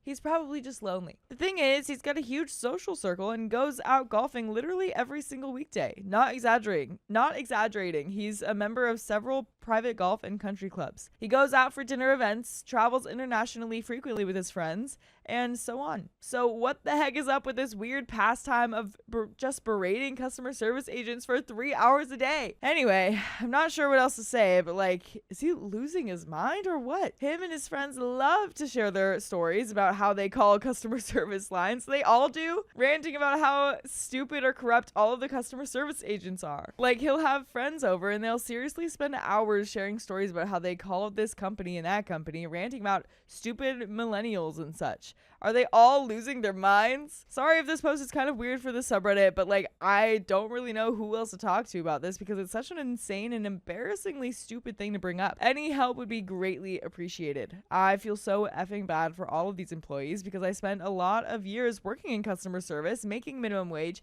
trying to pay for school, rent, or food, and most of my friends have as well, dealing with so many a-hole boomer customers, and it just makes me sick that him and his friends have basically turned berating minimum wage employees into some sick pastime of theirs. Is he losing his mind? By the way, I will lose my mind if you don't listen to full episodes with more stories just like this one. Just go to Spotify, Apple Podcasts, iHeartRadio, or whatever your favorite podcast app is and search OK Storytime. She's losing it. Losing it. I honestly don't know how you would stop this. Yeah, I don't know either. Like, because they're old. They're old and they're set in their ways. And maybe like, you could have a conversation, sit him down, and be like, "Hey, Dad, I feel like your stress levels go up when you have these conversations. Yeah, maybe we should, not do that." Right. Like what do you think what do you think the problem is? If these guys are giving you answers for your problems and things that are out of their control, like, what do you expect to have happen? Like, yeah, if you don't actually follow any of their advice, right, what's the point? Because that's how it works. And like, did this happen in his company that he was CEO of at all?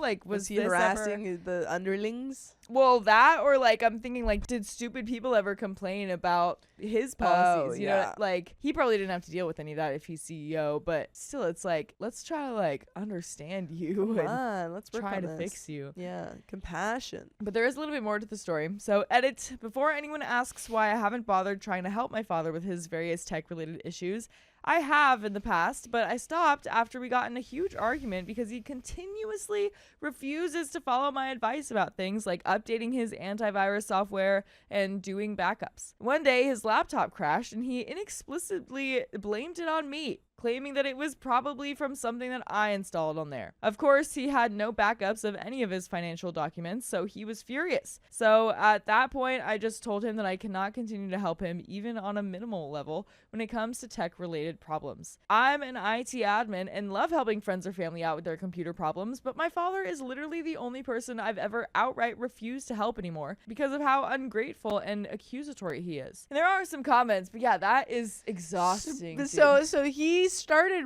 harassing you first. You were Yeah. the first victim, and then Literally. you gave up, and now he's finding random victims. Blaming everyone for his problems, Yeah. dude.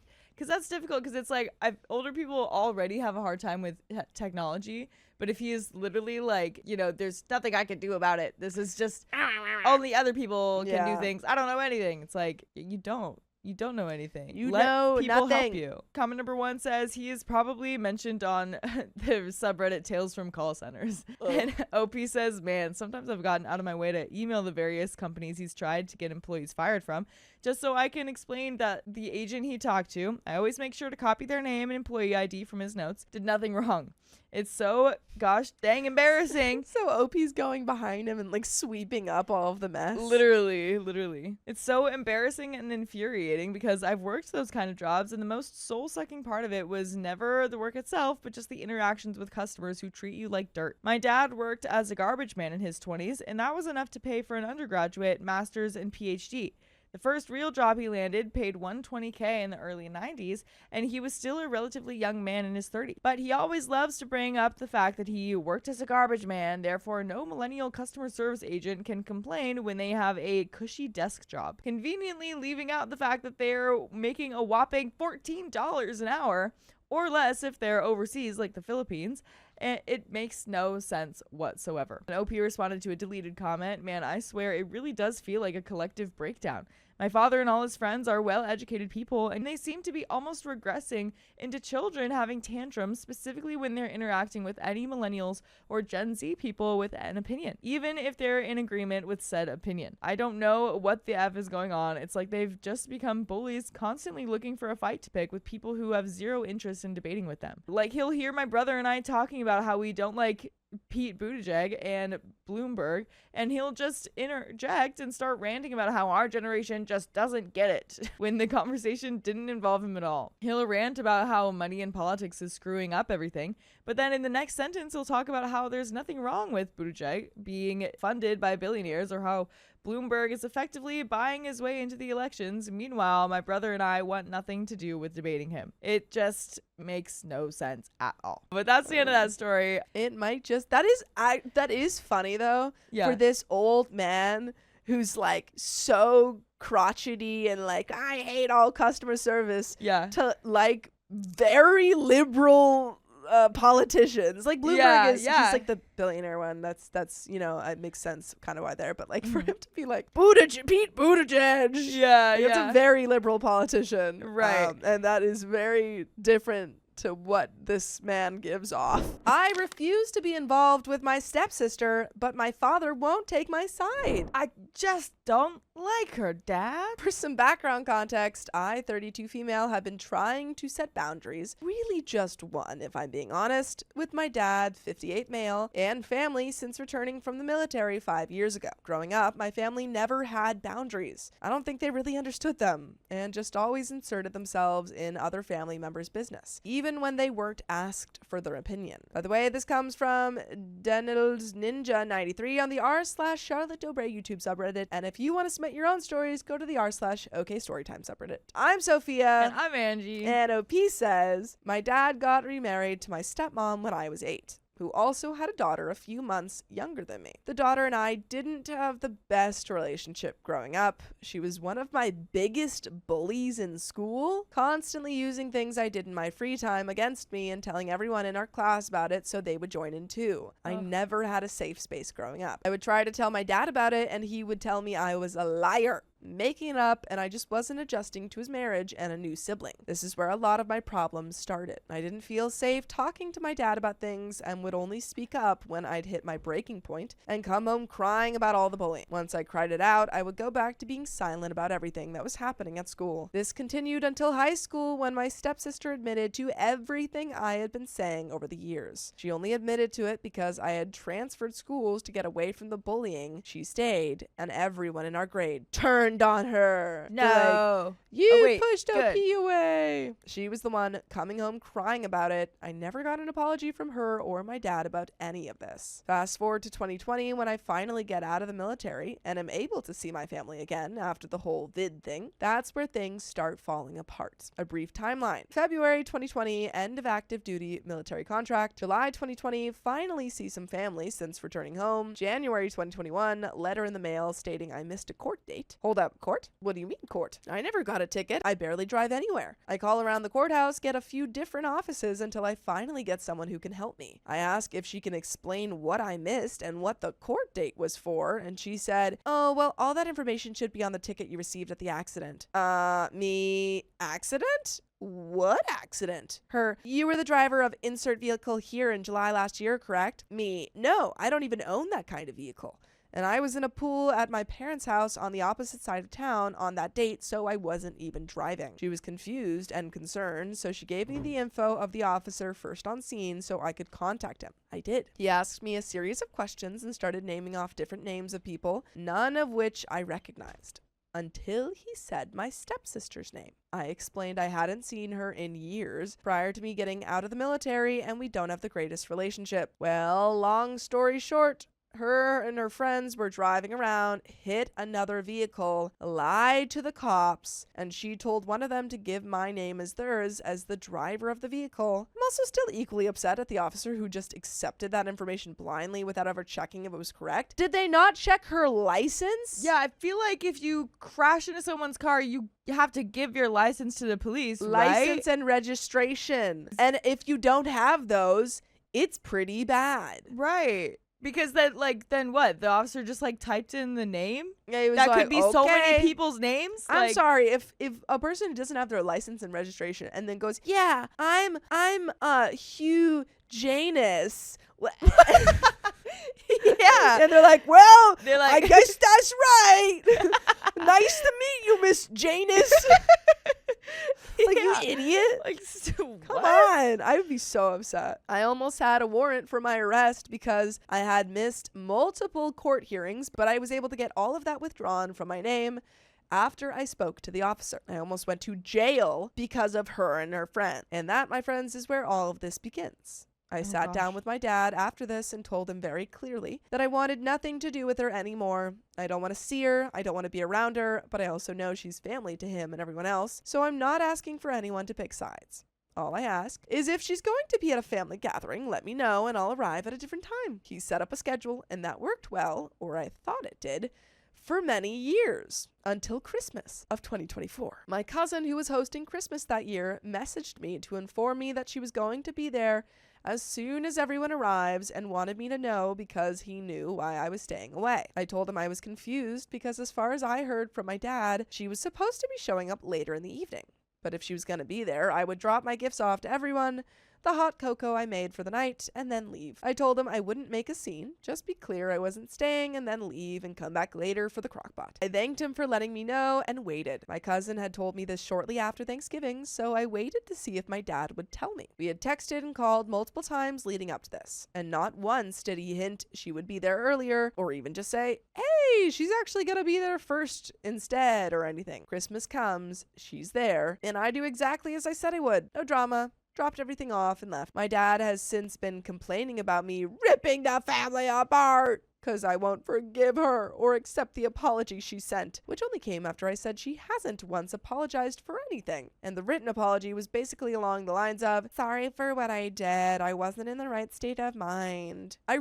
Did her friend ever get arrested? Did they ever figure out? Yeah, did right? that cop get fired for not doing his due diligence? But I kind of feel like it's a fake story just because of that. Yeah, because he didn't misunderstanding. take the freaking ID. Yeah, like someone who's, I don't know, doesn't drive or something. something, but then they know all this stuff about having a warrant go out for like. Yeah. But take that out, editors. Yeah. It never felt genuine and more like it was forced so my parents could try and have one big happy family. I've told my dad since the Christmas thing that he has chosen a side, and I'm removing myself from family gatherings to make it easier on him. Since then, he's been complaining about me not seeing family, how me not wanting to be around her is tearing the family apart, and if I don't forgive her and make up, the family will leave me bitter for the rest of my life. Since the last talk I had with my dad, still arguing about this, I've been going back and forth on if I should just cut contact permanently. I've tried no contact for 6 months and started doing dinners with my dad to try and get him to understand my point, why I'm hurt, and why him dismissing my feelings on this is extremely upsetting. And he doesn't want to hear any of it. He would rather me go back to being the silent child I was growing up,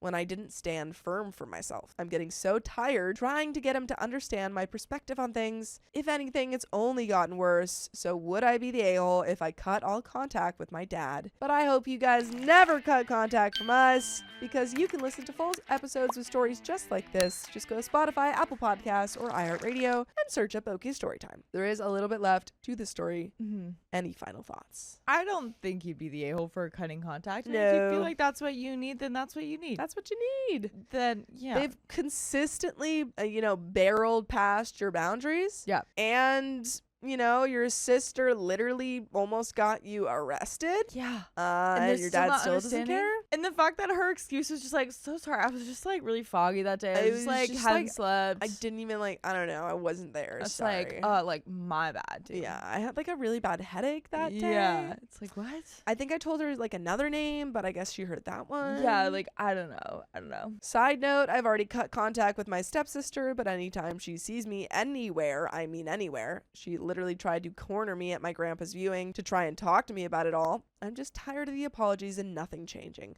And comments. Comment 1 says, not the a-hole if you go no contact with your dad. He wants you to be the silent teenager you were. Show him silence like he's never seen. You were his baby girl. He remarried and then made them a priority over you. You were suddenly bottom tier, and your silence was your only way to cope with the dramatic changes and drama in your life. Seriously, you do not need this in your life. You deserve to continue to blossom and live your best life. Going no contact will absolutely remove any anxiety of notifications going off on your phone calls, obligated holidays, and whatnot. If you're still wanting to enjoy holidays with your cousin, host a small gathering yourself and invite only who you want. Take your life back. OP says, I luckily don't get any invites to family gatherings anymore, which is perfect for me. I had to scream at my dad in the middle of dinner a month or so back for him to leave it be at that, but I have tried to keep the dinners going with him, but I absolutely dread going out every time. I don't want to go anymore because I feel like all I'm going to hear is either how I'm tearing the family apart by not forgiving her, or he just acts like nothing is wrong and all is going perfect in his life. And that's the end of that story, folks. My Boy. How exhausting. Yeah, I think the no contact is the best move. Yeah. And if they ever, actually apologize in a meaningful way, maybe can, reconsider. But for the time being, it seems like they just don't understand or are not willing to understand. Definitely. All you can control is yourself, unfortunately, in this situation. Mm-hmm. So just try to save your peace, however that needs to happen. But that is the end of that story and the end of the episode. So if you love us, make sure to subscribe. We love you. And see you tomorrow.